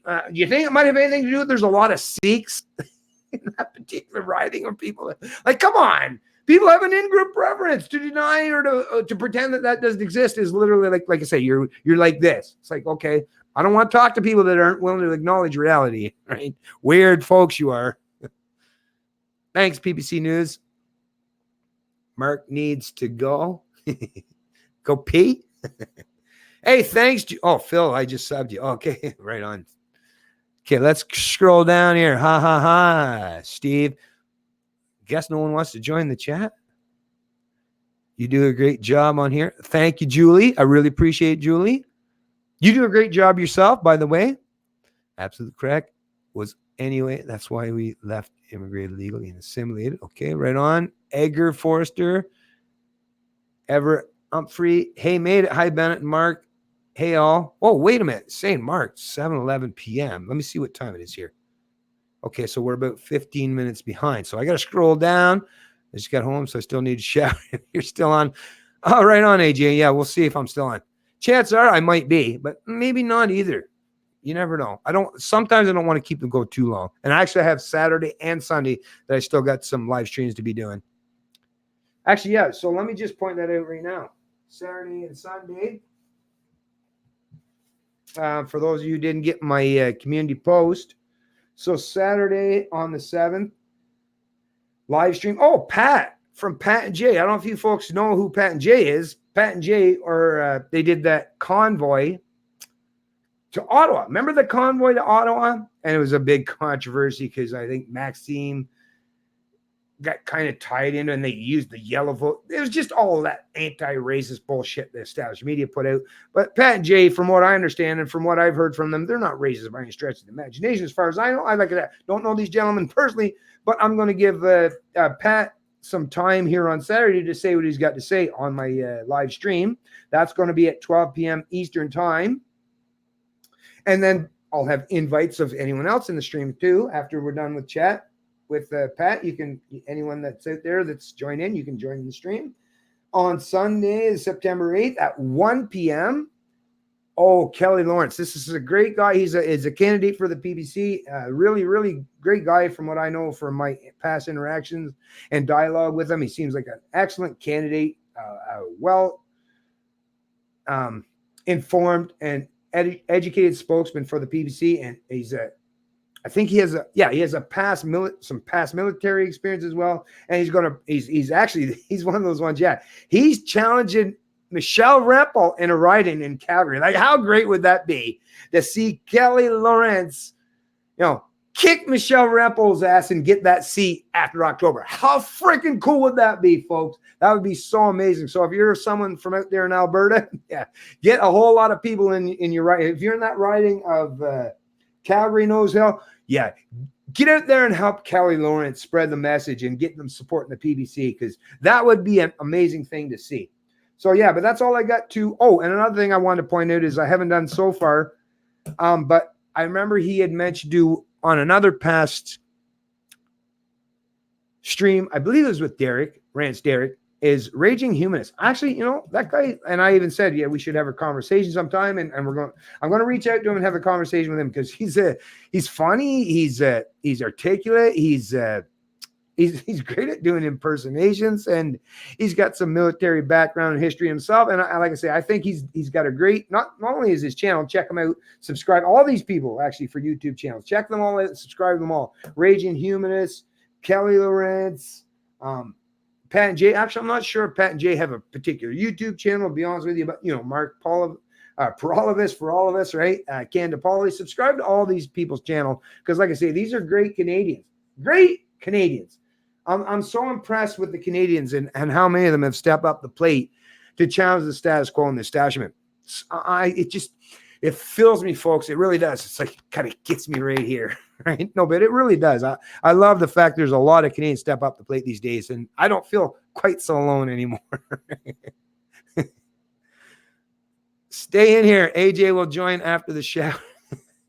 I'm his admin assistant. Oh, nice. Right on, Julie. I will do that for you, Julie. Right on. Let's hope YT doesn't censor them like so many other great channels. Steve Lacroix. Yeah, so true. I wish I knew he was up here in Owen Sound. I would like to yell at him too. Nice. We'll see. They really don't like us actually talking to each other outside the controlled narrative they wish to offer. That's so true, Chris. I like I say, one of these days I'm going to be able to, I just want to interact with some lefties. God, somebody please find a lefty with courage to come on and have a conversation with me. I want it to happen so bad. Like, I just want one of these people that want to, point to people like myself and say, I'm this terrible person in any way. I just want you to get on here and hear what I got, what I stand for, what I represent. And then you say that to my face. I don't know. Like I say, so far, Crickets. None of them are willing to step up the plate. What's with dead meat saying not setting foot in New Brunswick since he became leader? Are New Brunswickers anti-Sikh, or is NDP just run by morons? Well, like I said, there is definitely an in-group preference in New Brunswick, and it is predominantly, if you look at the demographics of the East Coast, well, other than Nova Scotia, actually, as someone, my aunt that works at the hospital in Nova Scotia, and I actually lived there for a little while when I was young, like 10, 11 years old or so, for like a year and a bit. Actually, Nova Scotia actually has some diversities in terms of like, not necessarily from many different geographical areas around the world, but there's a larger substantial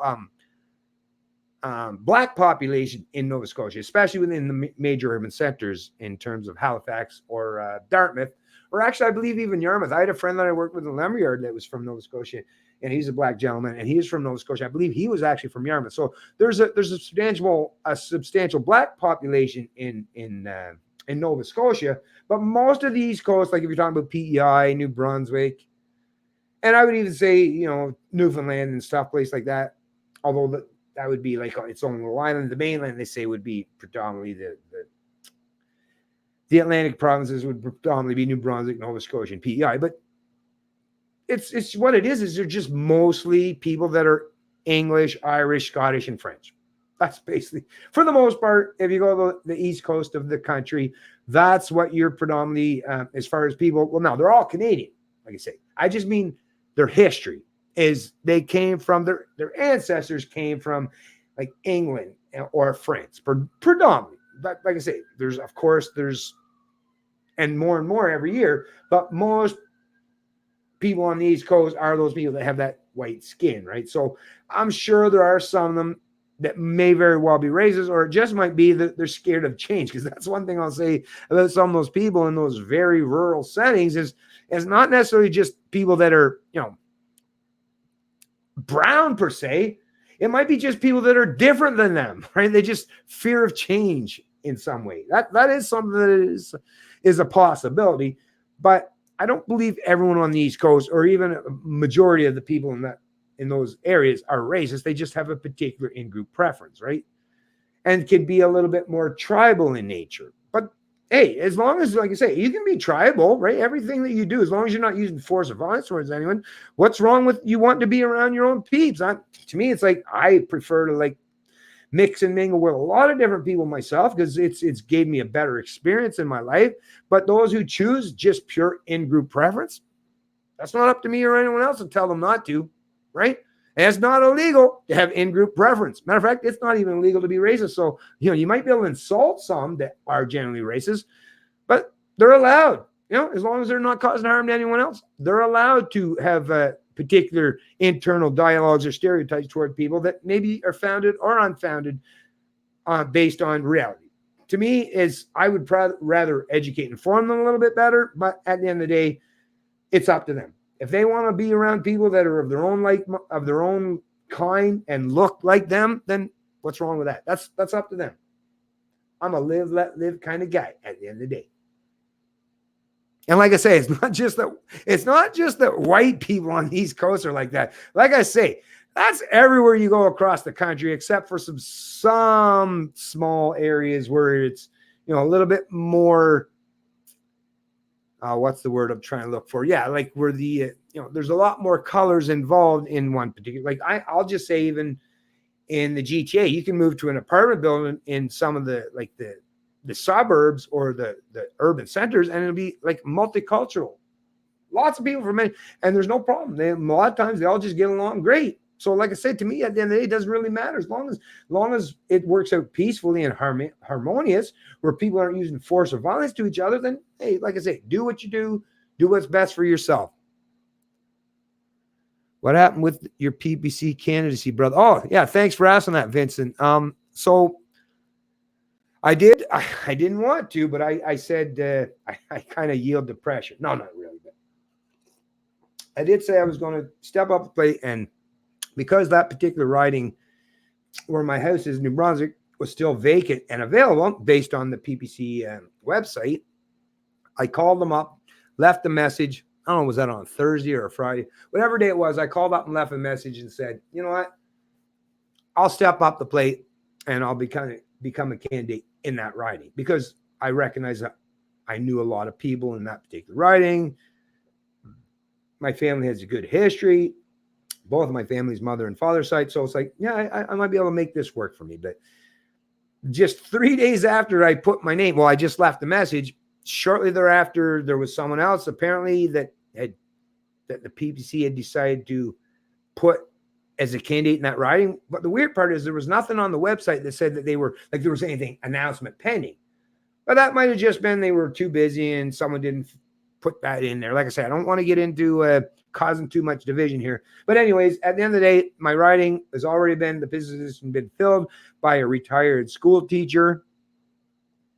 Double dipping. Anyways, I don't even want to bring that up because, like I said, I can create a whole lot of division if I want to, but I don't want to. Like I say, I'm all about trying to create a little more unity these days than division. But yeah, just make a long story short is the position has already been filled. I was offered to be parachuted into a couple different ridings, Acadie Bathurst, and what was the other one?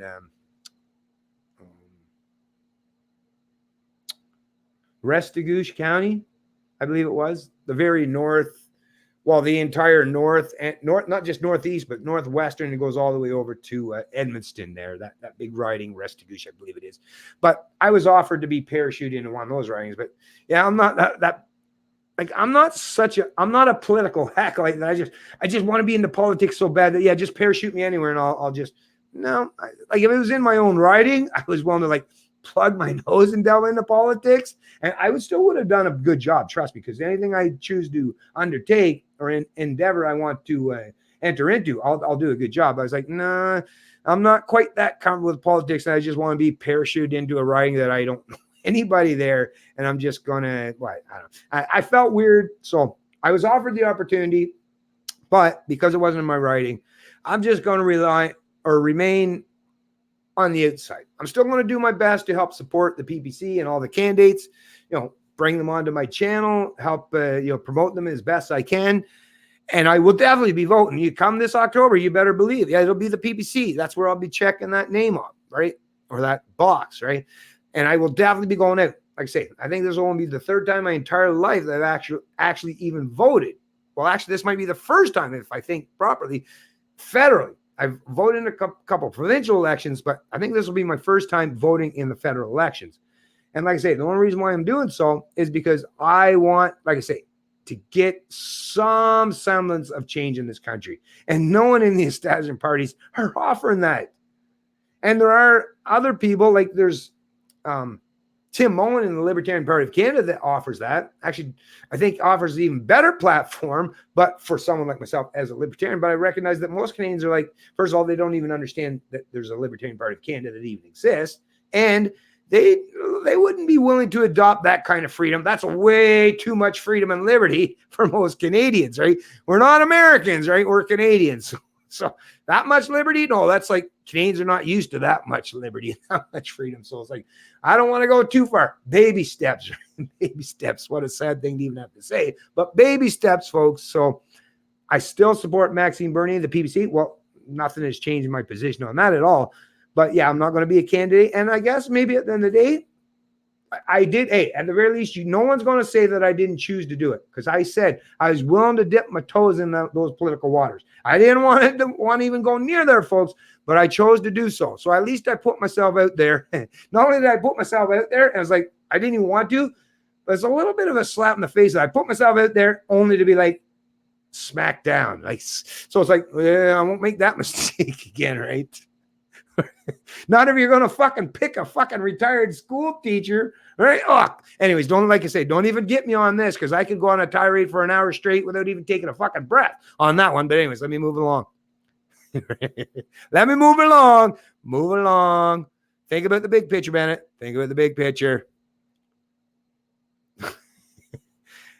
Yeah, 14 NDPs are moving to Greens. Well, us New Brunswick are just a bunch of crazy redneck kicks. They ain't never seen no colored folk before 10 years ago. No, but well, Steve, he's a New Brunswicker, but he's kind of joking in a way. But one thing I'll say about the New Brunswickers too is, I'll tell you, some of the best marksmen and sports shooters and hunters you'll ever meet your entire fucking life live on the East Coast. So God love that place. God love it. Right on point fire. Changed their mind today. It's a total fiasco for Lisbon. What? I didn't hear that. Great Dominion. The NDP defectors changed their mind today. Okay, is that in the Inquirer? Is this tabloid news? No, seriously. Did they really? No, I love this. How much of a friggin' shit show would that be if that was the case? Oh, the Pakistani penguin, Trish Farrell. You will pass the line. I was joking. Oh, okay. That's the Great Dominion, actually. Hey, Phil. You rock, dude. Oh, you rocker, dude. What's your fave band? Hey, rocker, dude. AC/DC, man. Yeah. No, just kidding. Swatted that like button. Yeah. Nice. Thanks, Everett. Swat that like button, folks. Actually, yeah, let me check on the old YouTube portion of things here. Whoa, it's only 35 watching now. What's up with that, folks? Damn, everyone must be busy today. I'm Thursday, I guess. Maybe. No, really? Whatever. I'm not racist to reject an ideology that goes against Christian morals. Islam is an ideology, not a race. I am not cool. I never heard of them. But you just check them out in Vivo. And holy crap, they're 90% grunge. MSM, Constance.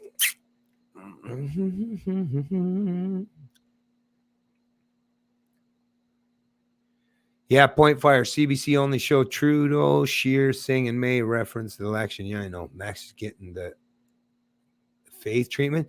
Now, it goes way back before faith. What's wrong with you people, man? Late in the game in Canada. Now, like I say, it happened long before faith ever come to the equation.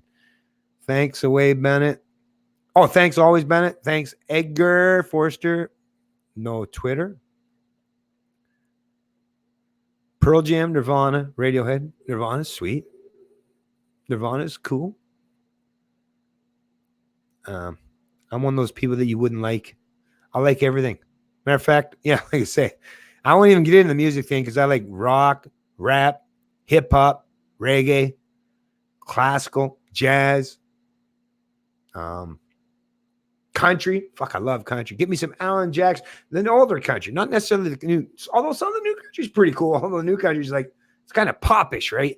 But I love all kinds of music, right? Tons and tons of different. That's why, like I say, because I've lived in major urban centers, actually the biggest urban centers in all of Canada, and then I lived in some of the smallest rural places in Canada. So like, when I'm in my rural settings, and I'm like, cruising in my car, got the subs pumping. I got some fucking bass hitting behind me while I got some, some rap, some reggae, some pop going on. It's like, oh, those people can't stand me. I'm in the city. If I'm listening to some fucking, some rock, some heavy metal, or some country, like, oh, look at this fucking hillbilly. Trust me, I'm one of those people like, yeah, I've been outside the tribe for my whole life, folks. I don't seek to fit in. That's weird. I like to be me. I mean, I try my best, but if you're trying to tell me that I can't be me to fit in, it's like, well, okay, take your fucking tribe and your group and go elsewhere. Don't need you. Most of the time, actually, you've needed me. Matter of fact, I've usually been the guy that's been leading shit around most of the times and bringing people together. And as soon as I leave the equation, all of a sudden they're all in disarray. Well, that's because I don't play that stupid game. I like to do me. I don't fall for conformity. I don't play the collectivist bullshit. And there's not a human being on this planet that can convince me or bully me into, you better align with our tribe or else. No, not going to happen. Which is why I piss off people from the right and the left on a continuing and ongoing basis. Because, yeah, I'm a rebel at my, not a rebel. I'll follow rules and laws. But if you try to be an authoritarian, yeah, I fucking rebel against that. And it don't matter if it's authoritarian daddy or authoritarian mommy. I'm going to come back against you both. Right? That's just the way I am. Right? Sorry, folks. That's who I am. AJ's running out of time. Well, yeah, because I don't know, well, I guess we're up to 42 now, so at least more people have joined in the chat. Because if I start seeing where there's only a couple hangers on here, it's like, yeah, I don't want to be one of those people like, oh, I'm just desperate, right? Oh, thanks, Julie. I'm a crazy Canuck, but at least no one calls me Captain True Cut. Right on, Steve. Is AJ washing the white supremacists? You would destroy a lefty. Oh, thanks, Julie. I wouldn't even want to. Actually, tell you the truth, Julie, if my first thing would be not to destroy. That would be an easy thing. But it's like, I don't want to go the easy route. That's the thing. It's like, shit, there's an easy route and there's a difficult route. The easy route means like I'm weak. That's like, why do you think I've chosen to work out all day for the most part and do things that are difficult? I don't want to be weak. I've never wanted to be fucking weak. That's the thing to me. It's like, why would you want to be weak? Like I say, my history, my culture, I guess, my everything, what it is, and all the fibers of my DNA is as a hunter is like, I can smell that weakness. It's like, ooh, that's a nasty stench. Matter of fact, when I smell weakness, as a compassionate human being, rather than just pounce on them, I've adopted from that kind of brute mentality. And it's like, well, let me try to help the poor bug, right? Here, come on, right? So I'll try that first. But yeah, it's like, if I try to bring you under the wing, right? Anyways, like, hey, we're buddy. But if you start chomping on my armpit, with your little buck fucking teeth, then at the point, it's like, yeah, I might have to squeeze, right? But no, I don't even want to destroy lefties, Julie. As easy as that would be. I want lefties to stop fucking being idiots and grow a backbone or start thinking critically. It's like, because that's the thing. I don't play the tribal game. I just want people to stop being idiots or ideologues. Like I say, whether they come from the right or left, just stop with your fucking nonsense and your bullshit. Right? Because or you can do it, but just you're never going to be a leader, right? You're never going to lead anything. You're just a follower, right? You just, I smell someone's shit and it smells kind of like hey, I'm a dog and it smells like other dog shit, so let me get in line. It's like, no, fucking beat your own path, break your own trail for once. Like that's my mentality in life. Is I've never been a follower, right? And I want people on the right and the left to stop being the followers and stop making people, even Maxime. I like Maxime. He's a good dude and all, but even some that like the PBC supporters, like you make your focus way too much on Maxime the man. Like make it about the fucking ideas. And it wasn't like Maxime invented the ideas. I'm not against Maxime once again. Like the guy. I'm a fan, founding member and supporter, and ultimately I'll be a voter for the PBC, right? So big fan of Max. Like I like the guy and everything, but it's not about Max. It's about the ideas of liberty. And like I said, he's still not even properly articulating the proper ideas of liberty. But I get it. He's trying to preach to people that don't even understand liberty properly, which are the majority of the Canadian population. So I understand what he's doing. I'm just saying, let's not focus on the man. Even for me, even if I was running as leadership of like some new party, but like I'd feel weird if people were like focusing on, Bennett. Fuck. Don't worry about me. It's the ideas. And trust me, I didn't come up with the ideas. I didn't originate the idea of being free, right? Neither did Maxime. We've learned from a lot of people in the past that did a lot of intellectual work and a lot of people that fought and died on battlefields to give us this point. So I'm like, let's not make it about a man or a woman. Let's make it about the ideas. And the idea is liberty. And I've never seen any time in life where having more freedoms has been a bad thing. Well, unless, like you say, the only time freedoms is a bad thing is if those freedoms don't come in conjunction with personal responsibility, because that's what freedom is. Oh, you can get your freedom just like when you're a kid and you step outside your mommy and daddy's house, right? That's your freedom. But what comes with that freedom? Personal responsibility. Because if you step outside your mommy and daddy's house, but your mommy and daddy are still paying your rent, paying your hydro, and paying your cell phone bill, well, you don't really have any freedom, because they still can say, hey, what the fuck? You're not doing what we say? Well, we're going to cut off your phone bill. We're going to cut off your rent. You're not going to pay your rent anymore. So that's not the kind of freedom. If you want autonomy and genuine freedom, well, the only way that takes place properly is personal responsibility on your own side of the equation. Just make a box at the bottom and put mass. Oh, yeah. Actually, let me check through what are some of these options we got here. What's this one? Oh, share screen. Oh, no, never mind. This different one. Well, I'm just trying to check out these. Oh, yeah.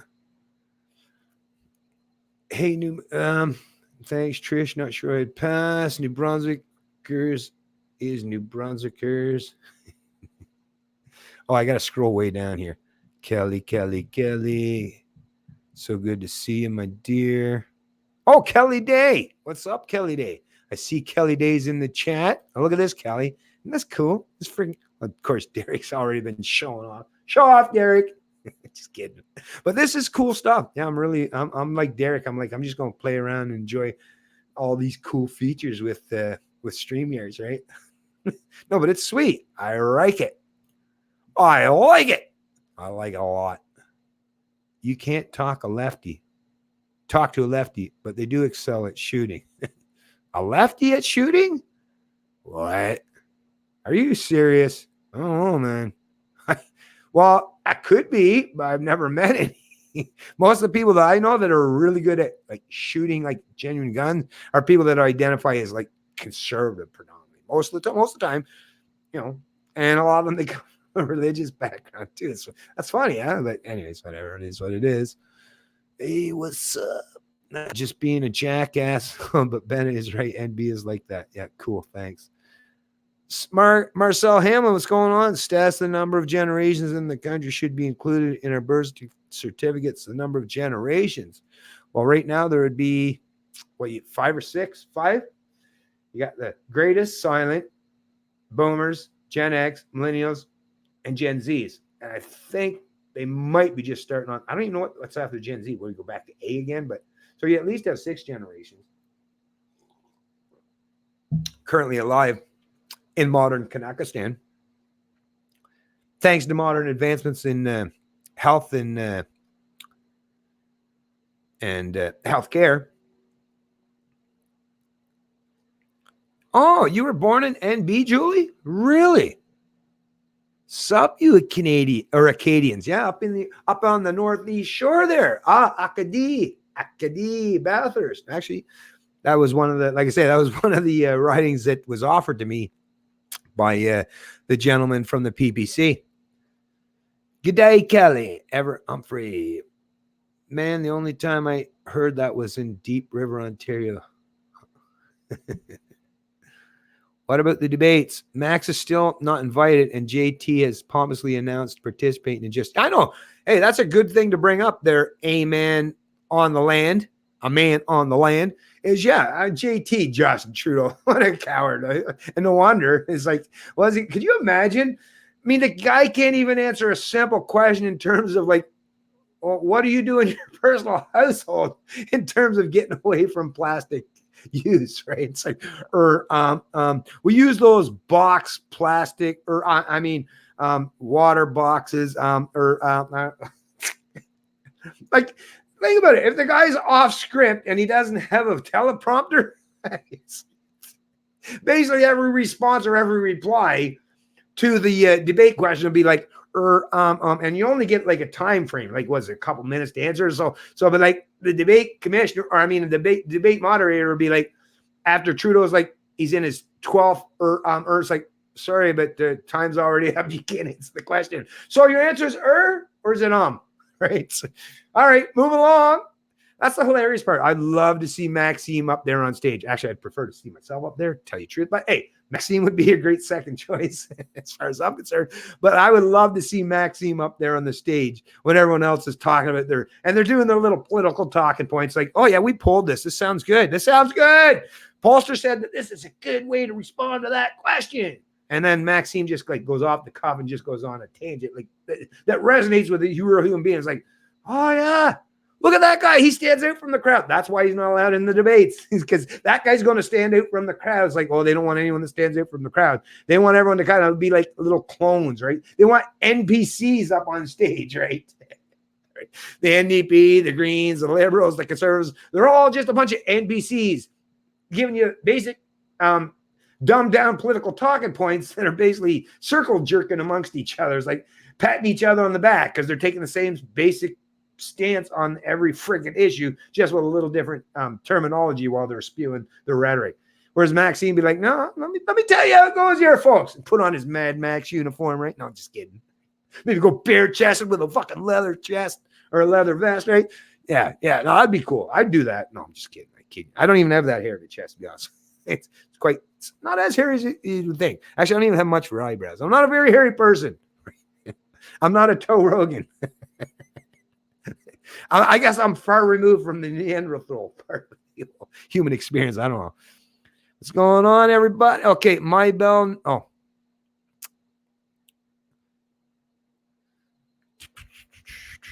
Kelly, perfect point fire. Okay, I'm scrolling way down here. Yeah.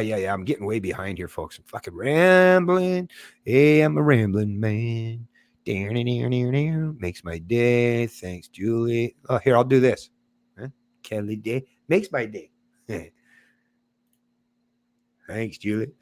Oh, that was that was a response to Julie, not Steve. But anyways, moving along. Oh, look at this. This is just a love fest in the chat. Look at you folks. Get a fucking room already. No, I'm just kidding. Just kidding, folks. Thanks for Vincent G. Thanks for answering the PBC question, dude. Great answer and totally understandable. For what it's worth, you'd have been a great PBC rep. Well, yeah, I think it would have too. To be honest with you, Vincent. But at the end of the day, it wasn't meant to be. And once again, at the very least, I'm not going to let it deter me. Like I say, I have a goal in mind, and that big picture is what I'm going to be focusing on.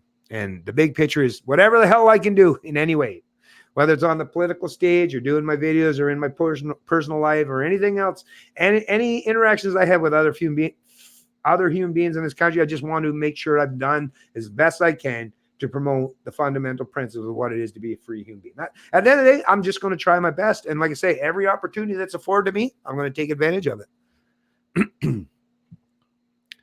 So many cool people in here.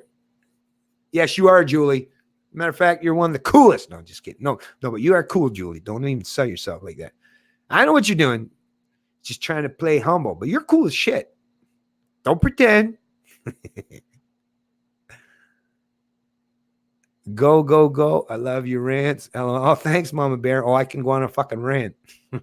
I'm the rant master. I'm the rant master general. I'm going to have to show Derek some days. Like, let's go, rants. No, just kidding. That's who you can truly rant. I'm just joking, man. I like Derek. Derek's awesome. Actually, it's great. Did you watch it? Like I say, him and Raging Humanist, and apparently they're going to start. I should have done this, like I say, but to me, it's like I say, it's not about me per se. That's why, to me, I can't focus on.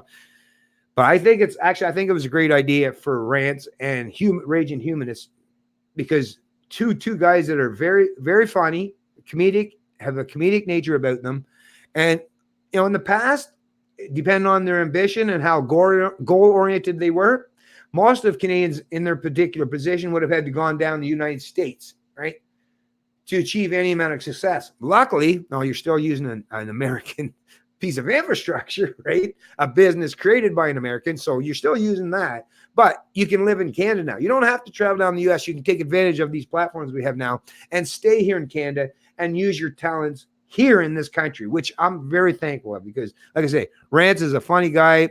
He's a great addition to those of us who are part of the YouTube community that are talking about these kind of issues. And I'm very glad to see that him and Raging Humanists are actually now considered doing like a weekly kind of podcast or something, a video discussion amongst each other, because both of them, I think, are quite comedic and humorous in nature, which, like I say, you need to bring humor into the equation. I try a little bit, but I'm not on their level as far as the kind of comedy that they bring to the table, but I'm glad that they do, because if you bring humor to it, then you can talk about some really, really hard subjects and still kind of keep it somewhat light. I got to say hi to Mama Bear. Mama Bear is saying hi to everyone. Everyone say hi to Mama Bear. Always happy to see. Actually, you know what? Oh, I can't do it in this part. Let me go to my actually YouTube channel, Mama Bear. I'm going to do this because if you don't mind, actually, let me ask you first. I shouldn't be presumptuous, so let me ask you first. Mama Bear, answer down the bottom chat. Would you mind being a moderator for my channel if you don't mind? If you don't mind, I'll give you a moderator status, because I see you're in the chat quite a lot and you seem like a very reasonable person, which matters a lot. Wouldn't have been a better candidate than you, Bennett. Thank you, Edgar. Yeah, everyone say hi to Mama Bear. Mama Bear rocks. Organize some volunteer drives to get the rural citizens. Yeah, in the rural communities, actually, you have it's nice to do some door knock and all that stuff, but yeah, you can really do a lot in those rural communities because they're sparsely populated for the most part. So, urban centers knocking on 10,000 door in a population of 1 million, you're still what, 1%, right? So, but 10,000 doors in a population of 11,000, well, that's a big old number, right? So, yes, especially in the rural ridings, get out there, knock on the doors, and talk to, especially some of those older people in those ridings. Kind of explain things to them. Put that little bit of time and effort and get them up to speed, folks, because the media's failing them. The establishment media are failing, especially the older people that only watch. Can you imagine, especially in some of those rural ridings on the East Coast, man, a lot of these people only watch CBC or CTV, right? Or on the East Coast, if you just have the old rabbit ears, ATV. Does that even exist? I don't even know. My grandmother used to watch. It was called Atlantic Television. It was basically a subsidiary of CTV, but that's for the most part, that's where they get their information. They're not online looking at YouTube videos and shit for the most part. So yeah, get out there and help those people tremendously. Those people definitely need some information to get them up to speed. Right on, Kelly.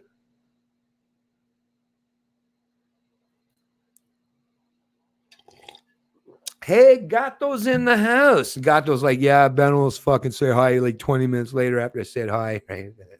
Sorry, Gato, buddy. I'm trying to get quicker. I'm going to scroll down as quick as I can here, man. Okay, get that off the screen. Scroll. Hey, Faye. Everyone's saying hi to everyone. Bennett, where are you going to pound me in my pooper? What the fuck is up? Anybody want to get rid of this dude? Whoever that is. When are you going to pound me in the pooper? Oh, come on. Oh, that's right. I'm on the stream here. But yeah, that's not cool, man. That's fucking bullshit. I can't be doing everything here. Anyways, let me see. Maybe I can get rid of that too. No, not here. Anyways, I guess I'd have to go onto my YouTube. Whatever. Loser. Like, I don't even do that to my wife, man. Dipshit. Did I miss Mark? Oh, you did, Spy Patriot. Yeah, you did. But, if you wait till the stream's done, you know how that all works. You'll be able to watch it for the first, what was it, about an hour and a bit? About. What are we at here? 8:02. So we've been on for 2 hours now. Yeah, an hour and a bit. He was on for about an hour and a bit. So yeah, Spy Patriot. He just like I say, wait till the stream's all done, and then you'll see it at the beginning, and you can follow it from there. Okay, back down here. I want you. Oh, see this guy? I want your fudge pack. I bet you do. So do a lot of women. Too fucking bad. No, just kidding. Just joking, folks. This guy's being a dipshit, though. Huh? Yep, the Spy Patriot. Me too, but that's great. Don't learn nothing on easy road, brother. No, nothing comes easy. Well, not the important stuff. That usually doesn't come easy. Joker. Cry bullies learn to be weak as a tool of manipulation from kindergarten and the nanny state. Yeah, they need to grow up. We need to tell them. Yeah, exactly. No. Put the gun down. No, let's talk. It's talk to each other, right? That's how we have to treat adults nowadays. It's like, no, don't go run to government. No. Talk amongst each other, right? Or go to your corners until you've sobbed or cried long enough, and then come together and at least shake hands. It's like that's how adults want to be treated today.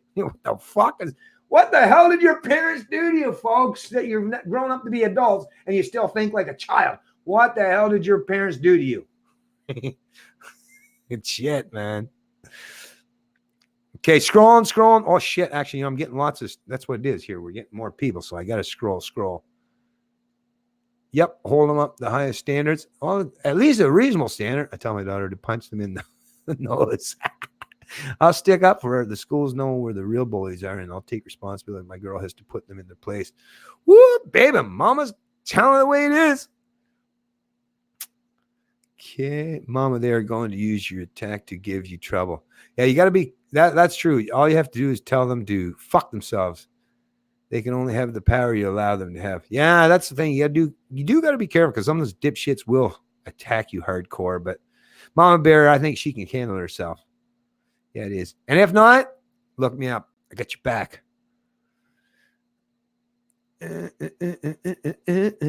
Okay, some bitches don't learn much.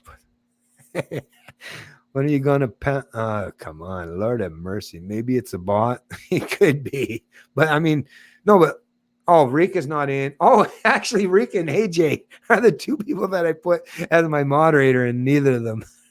AJ's showering, and Rika's probably busy today, so that's why that dipshit's going on. Whatever. It'll be demonetized, apparently, but whatever. It is what it is. Okay. I just can't be bothered to go waste my freaking time. So it's not like... Okay, I got to scroll way down. How many Rogans are you? I'm actually like just barely one and a little bit Rogan. I'm not one of those like really tall people. That's the thing. Like I think Toe's 5'6". I'm only like 5'8". I'm not a tall guy by any stretch of the imagination, but I get that. I get what you're saying to Toe. It's so hilarious. I actually thought he was taller than that. That's 5'6", really? Holy Christ! Even I'm fucking taller than that guy. It was like, no, but either way, it's like. But I get what you're saying there, Steve. Yeah, I'm not a tall person. I'm still one of those people that are somewhat, I guess you could say, vertically challenged. I'm not over 6 foot. It does seem a lot of people that go into politics and stuff seem to be those that are above 6 feet tall or more. But yeah, I'm not 6 feet or over. That's for sure. They can't debate. Just call you names. Well, that's true. It was girls though. Oh. I was thinking the same thing. So I'm looking. So right now, what I'm trying to scroll down to now is who did I was asking for Mama Bear. Did Mama Bear answer me? Oh, okay, there it is. I'm on it. Okay, so I'm gonna give you the hammer. You can use the hammer. Well, don't be too cruel, but yeah, I'm gonna give you the hammer, Mama Bear. Okay. So where is it? Add moderator. Here we go. There you go. You're in charge now. You're petty tyrant for the day, Mama Bear. Use that power wisely.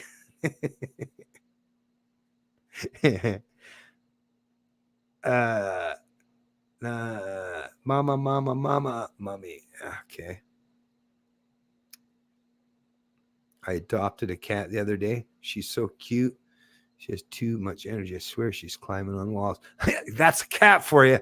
Especially, is it a full, like an adult cat though? Because yeah, cats are pretty wild, man.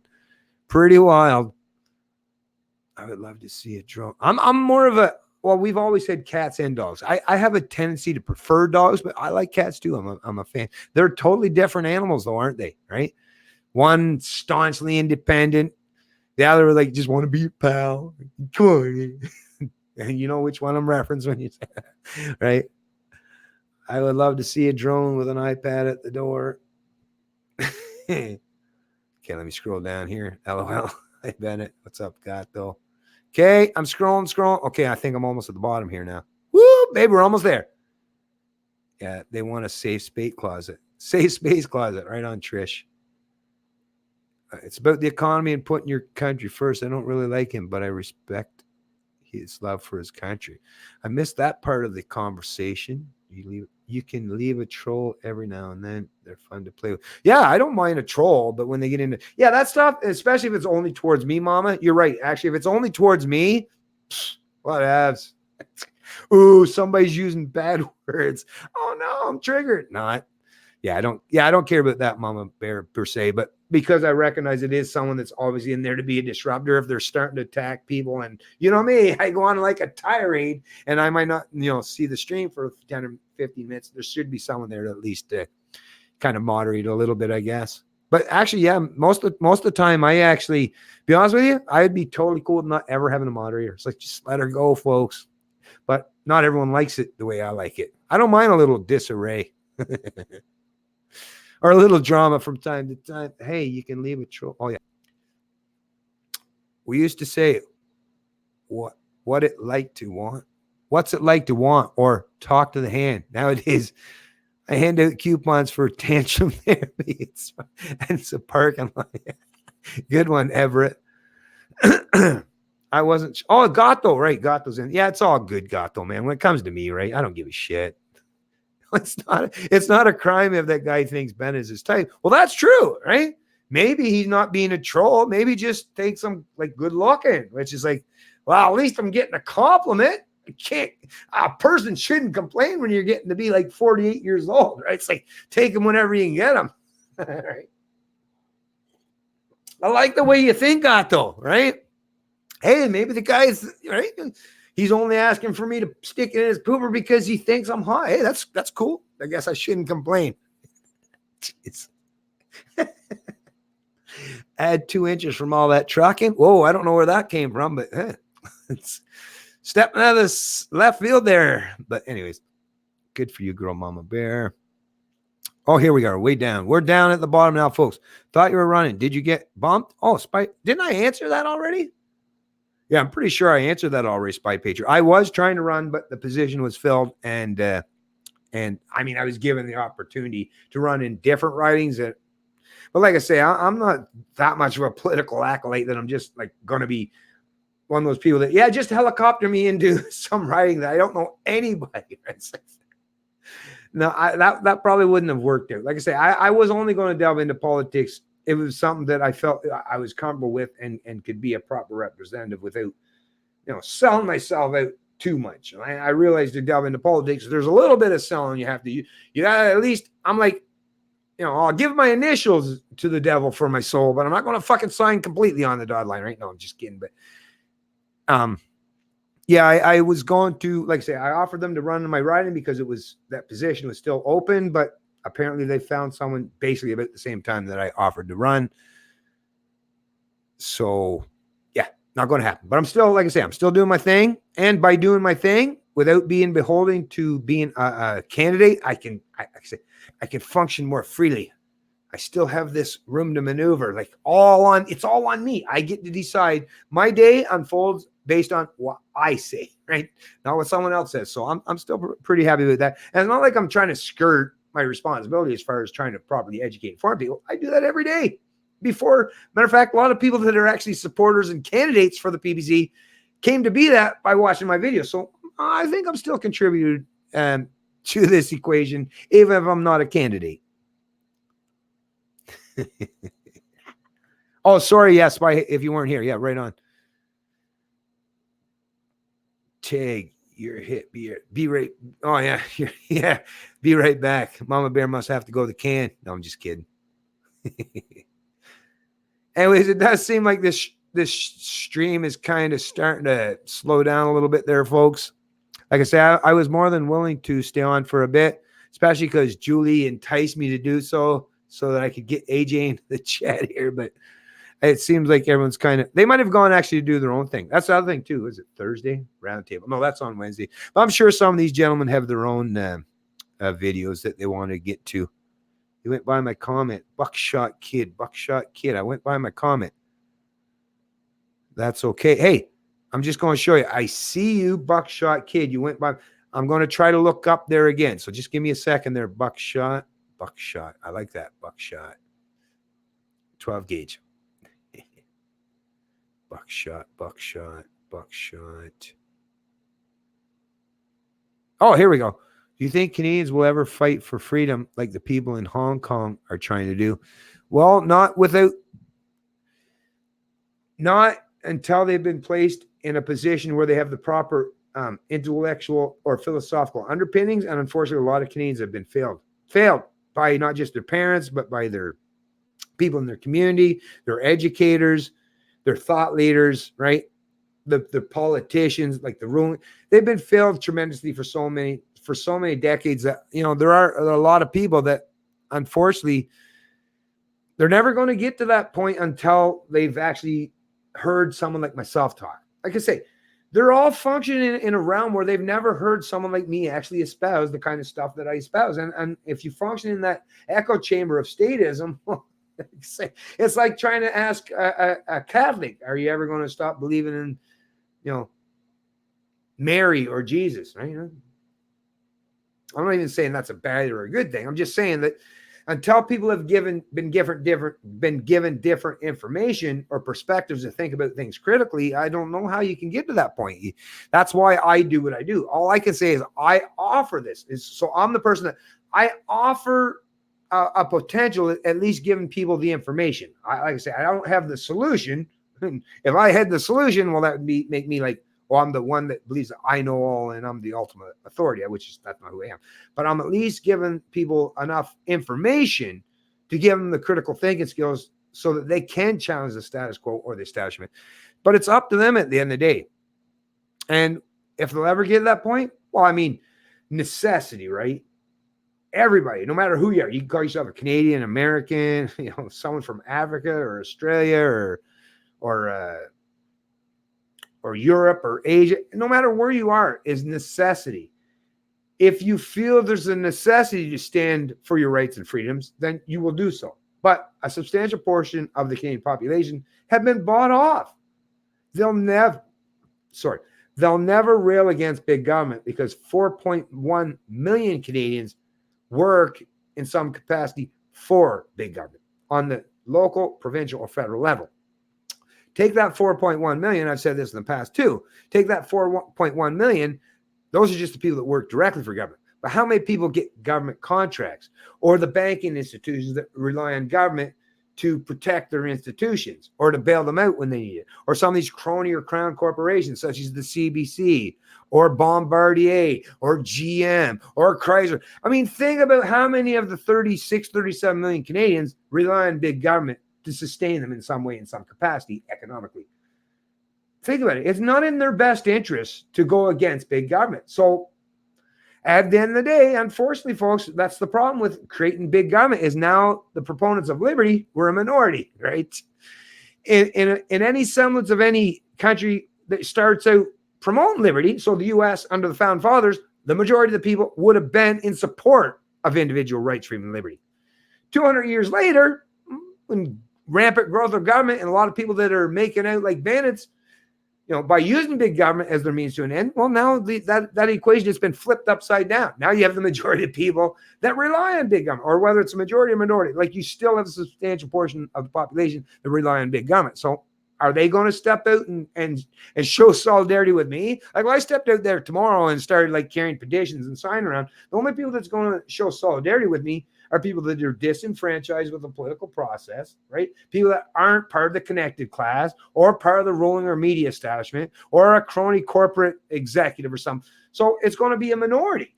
So we're always going to be outnumbered, right? By statism. That's the problem with democracy and majority or mob rule is when you allow your government to get to the point where the majority promotes big government, well, the only time in all of history that you've ever get out from underneath that is through, unfortunately, and I don't want that to happen. I don't expect it'll ever happen. Hopefully we can use our intellect to get people up to speed and think about these issues critically. But the only time in all of history, not saying we have to repeat that, but the only time in history you've got out from under top-down authoritarian government is through some kind of revolution. And that's not where we want to go through. That's not anywhere we want to go through today because that's going to put us in a whole worse position that we're finding ourselves in now. Like now it's a bad situation. But like I say, when you get to the point where you're allowing society to break down to the point where it's just massive civil strife and conflict and violence, even though you're saying, well, this sucks now, well, it can get a whole lot worse, which is why I'm trying my best before we get to that point. Ultimately, we may very well get to that point eventually. I don't know. Like I say, I'm not a fortune teller, right? I don't have my crystal ball or my 8-ball. But before we get to that precipice, and I think we're getting closer and closer to that point, before we get to that precipice, to that edge of that cliff, I'm trying my best. Like I say, I'm trying my best to properly educate and inform people so that we can just stop imagining these people are authorities. And if we stop imagining that these people are authorities, if we stop imagining that, the emperor has a genuine authority over us, well, like I say, we can just ignore and avoid them and use the free market, use cryptocurrencies, blockchain technologies. We can actually make government cease to exist. Well, the government that we understand, the people that want to use violence or force as an ultimate means to an end, rather than market type of governance, which is holding each other to account properly. Where each and every one of us, in a market scenario, we actually all have the capacity to hold each other to account. In government scenarios, well, we hand off all that responsibility to a small band or a small group that pretends that they represent the majority. No, like I say, I'd rather, if we're going to have guns, let's place it in the hands of responsible people, not people that are seeking power as their ultimate means to an end.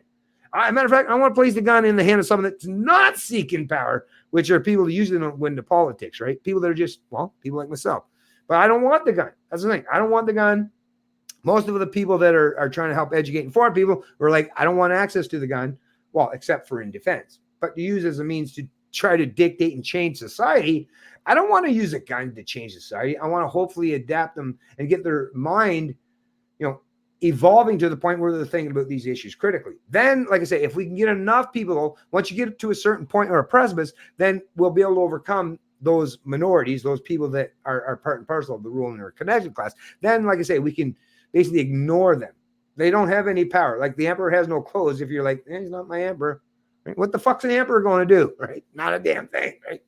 What's Justin Trudeau going to do to millions of people if you say, hey, Justin, I'm just not going to do what you tell me, man. But you know what? There's a lot of mindless enforcers. Ultimately, at the end of the day, the difference, or what is the line that is, right? So if liberty's over here and government's over here, authoritarianism over here, that line of defense on liberty is just us, the peeps, right? But on that other side, well, you get the political and the ruling class, the media class. They're all back here. But that line that's protecting them are those in the military and the police forces in this country. Those are the people that you need to reach out to and make sure that they're on the side of those of us of liberty. Because if they're still willing to defend the authoritarians or the political and ruling class, they have a whole lot more guns, and they have, like I say, that pretense of authority on their side as well. Whereas if we can get the people that are predominantly those order followers or enforcers of the state on our side, and I think there are a lot of them are coming to our side, because inherently, especially those in the military, one thing I will say, those in the military, they do have a predisposition to defend, right? So they're about defense, whereas law enforcement, totally different fucking scenario there. But the people, the men and women in the military, I think are much more readily and susceptible to aligning with those of us on the side of liberty and the side of freedom. But there's still going to be a substantial portion of those that are part and parcel of the enforcers of the state that will protect the ruling class. And as long as they're protecting the ruling class, well, the ruling class will still have complete control over not just their minds, but our bodies and souls as well, or everything that we produce in society. So that, well, not souls, but our bodies, our physical capacities, right? What we produce in society. So at the end of the day, what it comes down to me is, let's get the enforcers on our side by using the proper kind of dialogue and intellect that appeals to their inner morality and their sensibility. Sorry, I went on a bit of a rant there, Buck, but you asked a pretty serious question, and I wanted to give you a pretty serious answer. Is it true being charged criminally by someone from Ottawa? Trudeau be it charged? It's about the economy. Mama Bear, hey, you can leave a troll every now. Oh yeah, so now I'm back down scrolling to. Okay, where are we at here? 38. Same here, a little drama. Okay, folks, I'm probably going to let you go here soon. Just checking, trying to get caught up to speed here. We will fight. Will you fight? We'll fight. Oh, you're damn right I'll fight. Oh, love it. Love it. Thank you, and I don't think it would ever happen. Never say never. Never say never. Right? Things can change. Like I say, depend on the circumstances and economics. Depend on the economic circumstances. People can change and pivot on a dime, right? As long as they got heat in the household and food in their belly, well, the people can allow themselves to be mindlessly entertained and forget about their fundamental purpose of stand for those liberties and freedoms. But like I say, take any of that away from them, and things change real quickly. Canadians won't rise up and fight for the freedoms. They had too comfortable. That's true. Besides the pain of inaction, need to exceed the pain of action for people to act. That's exactly what Gatto's saying it right on the money. Well, basically, yeah. Hey, you listen to me spew for like 15 minutes. Gatto did it in just a short. Good job, Gatto. I agree, 100%, buddy. Right on, man. So I pulled the computer and showed them vids anyway. Some were so shocked. I need to start a playlist of vids to show people who don't have a clue. Oh, okay. That's some interaction back and forth. What's going on, Mike Courage? If Trudeau wins Alberta, is going to revolt. I would imagine. I can't imagine why they would put up with that. It just seems like a really bad scenario for the West Coast if Trudeau gets another 4 or 5 year mandate. Holy shit. Yeah, that'll be not only will be the West Coast that'll suffer, but yeah, Canada. You're going to be in a whole lot of hurt if you allow Trudeau to get another term. Ooh. And I'm not just trying to be like, sensationalized, scaring, or fear-mongering. I'm telling you, you don't want this to take place, folks. Come on. No frickin' way. I wish a revolt would happen, but most are turning softies. Unfortunately, that's the truth, Steve. Right on, Julie. Lots of us will die, but we'll fight. Hey, we're all going to die anyways. That's just the reality. It's just how is it going to happen? Well, sometimes maybe if it's quietly whimpering, choking on your last breath, at 95 years old, it might be okay for some people, but it doesn't sound like it doesn't sound like the greatest way to go out of this world, to be honest with you. Right? Anyways. Women are 5% of the voters. You mean 50, right? Or is that 51%? God damn, my eyes are. Oh, yeah, 51%. Sorry, my bad. They could walk on Parliament Hill and change the system in the afternoon if they want. Yeah. Well, yes, a lot of women, that's an unfortunate thing too. But it's not just women, a lot of men too. But yes, in this particular day and age, a lot of women rely on big government, right? That is a huge problem. But I mean, as much as you can blame women for that, and rightfully so, they deserve some of that blame and that responsibility. But a lot of fucking men left women in some pretty vulnerable situations, right? Some of it was the women's fault, no doubt about it. But a lot of men gave up, being responsible themselves, which basically forced or caused a lot of women to pivot towards the state to be the providers or the protectors. So once again, this isn't a man or woman. A lot of men and women are both fucking responsible for this shit. This isn't about just women. Listen, a lot of women are responsible, no doubt about it. But once again, it takes two sides of that coin, of that equation, and responsibility for both men and women. All those, as much as I like to point out about all those single women, that are raising kids on welfare. But we're all the fucking men. We're all the fucking men. Why the hell didn't they step up to be responsible? You chose to stick your dick in that shit, right? You chose to get that woman pregnant. Well, then step up and be responsible, or stop doing it. Stop being an irresponsible piece of shit. And same with the woman. I'd say this to both men and women both. There wouldn't be, like I say, it wouldn't be just finger wagging at the women. It'd be like both of them. Don't do this stupid shit if you're not willing to step up the plate and be responsible for these children that you bring into this goddamn planet. Because, as much as you skirt your responsibility, you're forced and thrust that on people like myself, or even my fucking kids at this point in time. They don't even have their own kids. That's what pisses me off, is people are always looking to offload their personal responsibility onto everyone else. That's what annoys me. Whether you're a man or a woman, stop offloading your personal responsibility. For fuck's sake. You know how entitled you are to live in this modern world that you actually have the ability to offload personal responsibility? Go back to just 500 years ago. Oh, and your family sitting around starving to death and they're hungry. Would you be able to say, well, I'm just not going to go out and hunt? I'm not going out. Well, you're going to fucking starve to death too, dipshit. You're not only going to make your wife and your kids starve to death. If you don't go out and fucking hunt, you're going to starve to death too. So you always had to have some kind of personal responsibility, whether you fucking liked it or not. That's the problem today with allowing big government to take over all your personal responsibility, is now you become so susceptible to not even knowing that you're supposed to be the one that's personally responsible. That's the problem I have with most Canadians today. It's like, no, you're the one that's supposed to be responsible for you and your fucking family. Not me, not your neighbor, not everyone else. You. But everyone's like, no, I don't want to do that. I got a card game to go to, or I got to go to fucking gambling at the casino, or I got to go out to the bar. No, be more responsible. Take care of your fucking business. Actually, that's the best way to shrink the size and scope of government, is being more personally responsible. You don't have to vote politicians out of power. Just, like I say, make it so they're unneeded or unnecessary. Then they have no power. But like I say, no one wants to pick up that mantle of personal responsibility anymore. They just want to keep passing that torch off to someone else and allow someone else to carry that. Well, that's why you're being controlled and led around by your fucking nose today, is because you've given all that responsibility to someone else.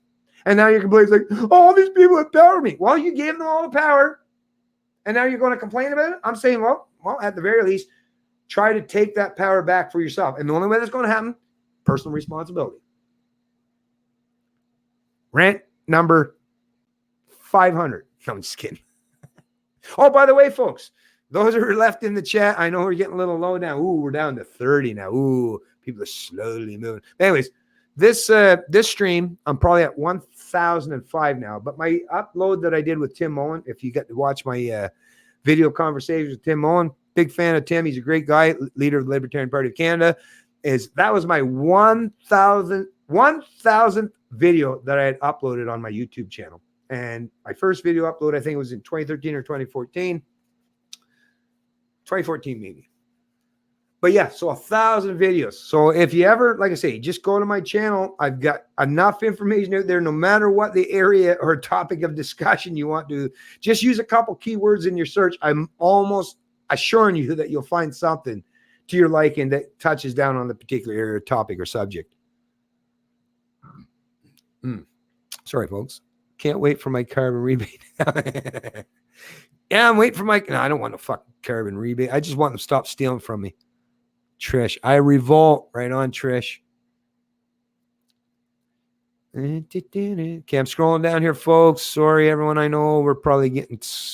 Bennett. When soldiers receive orders, they will follow them. Even if it's to act against our freedoms. Well, some will. Some will for sure. And I know that, Gato. Those are the mindless order followers, but not everyone. Not everyone, actually. And I just can't help but think that, especially the men and women in the Canadian military, I don't think, because they don't have that experience of violently oppressing the domestic citizens, right? They haven't been inundated with that enough that I don't think they'd be quite as willing to do so. So I could be totally off, but that's just my opinion. Could be completely wrong in that. But I don't believe most of the Canadian men and women, and like I said, because where I grew up and the kind of people I surround myself with and that I've known over the course of my life, I've known a lot of, mostly men, not necessarily women, but a lot of men from the military. I don't believe any one of them. And I've known, like I say, and to this day, I still know lots of men in the military. I don't think anyone that I've ever met in the military, not one of them would be willing to like violently oppress a Canadian citizen if some authoritarian politician said you have to do this. I have, and maybe I'm off base. You know, maybe I have too much faith in the men in the military, but I firmly believe that most of them would never do that. I really don't believe that they would pick up arms to violently oppress the Canadian citizenry. I don't believe that for a minute. I don't think you would go so long as to answer, but thank you. I didn't think. Well, you must be new to the channel, Buck. Because my answers take a few minutes because I try to be really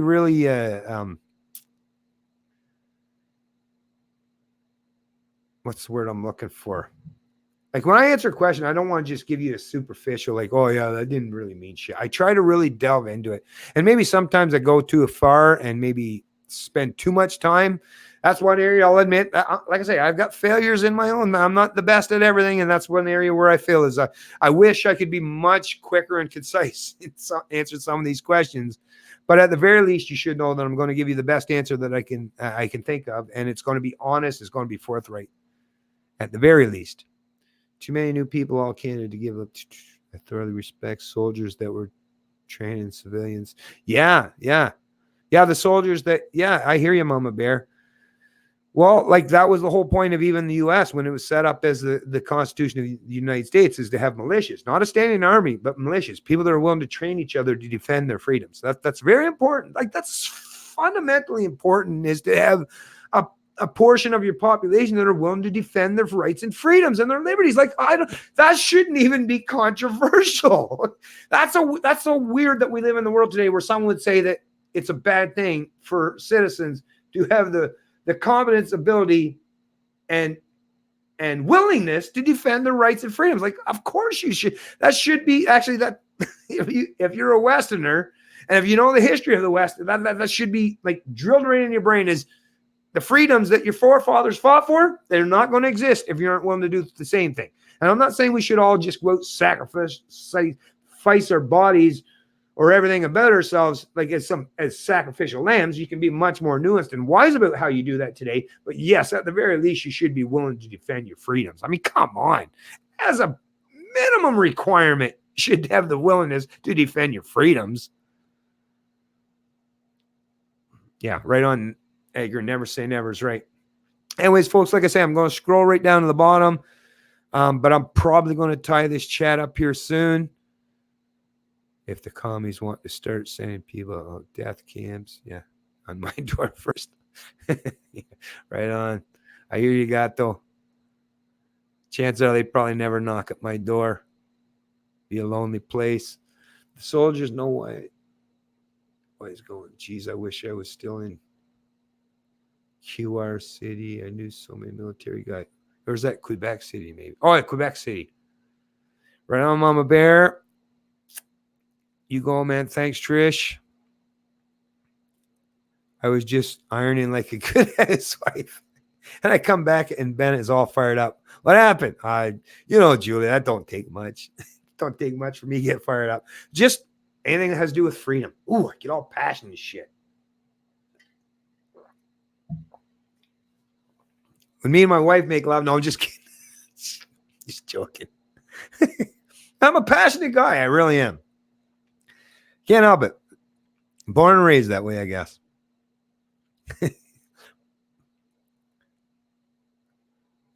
Comment 9/32. My wife's watching too. My wife's watching too. Oh, is this guy that wants me to get sticking in his poop chute? His wife's watching too. Now it's getting creepy. That's not my thing, man. That's one thing when it comes to that sexual stuff. Yeah, I don't get quite that crazy, folks. Yeah, I'm not a total square, obviously, but like, yeah, no. Yeah, this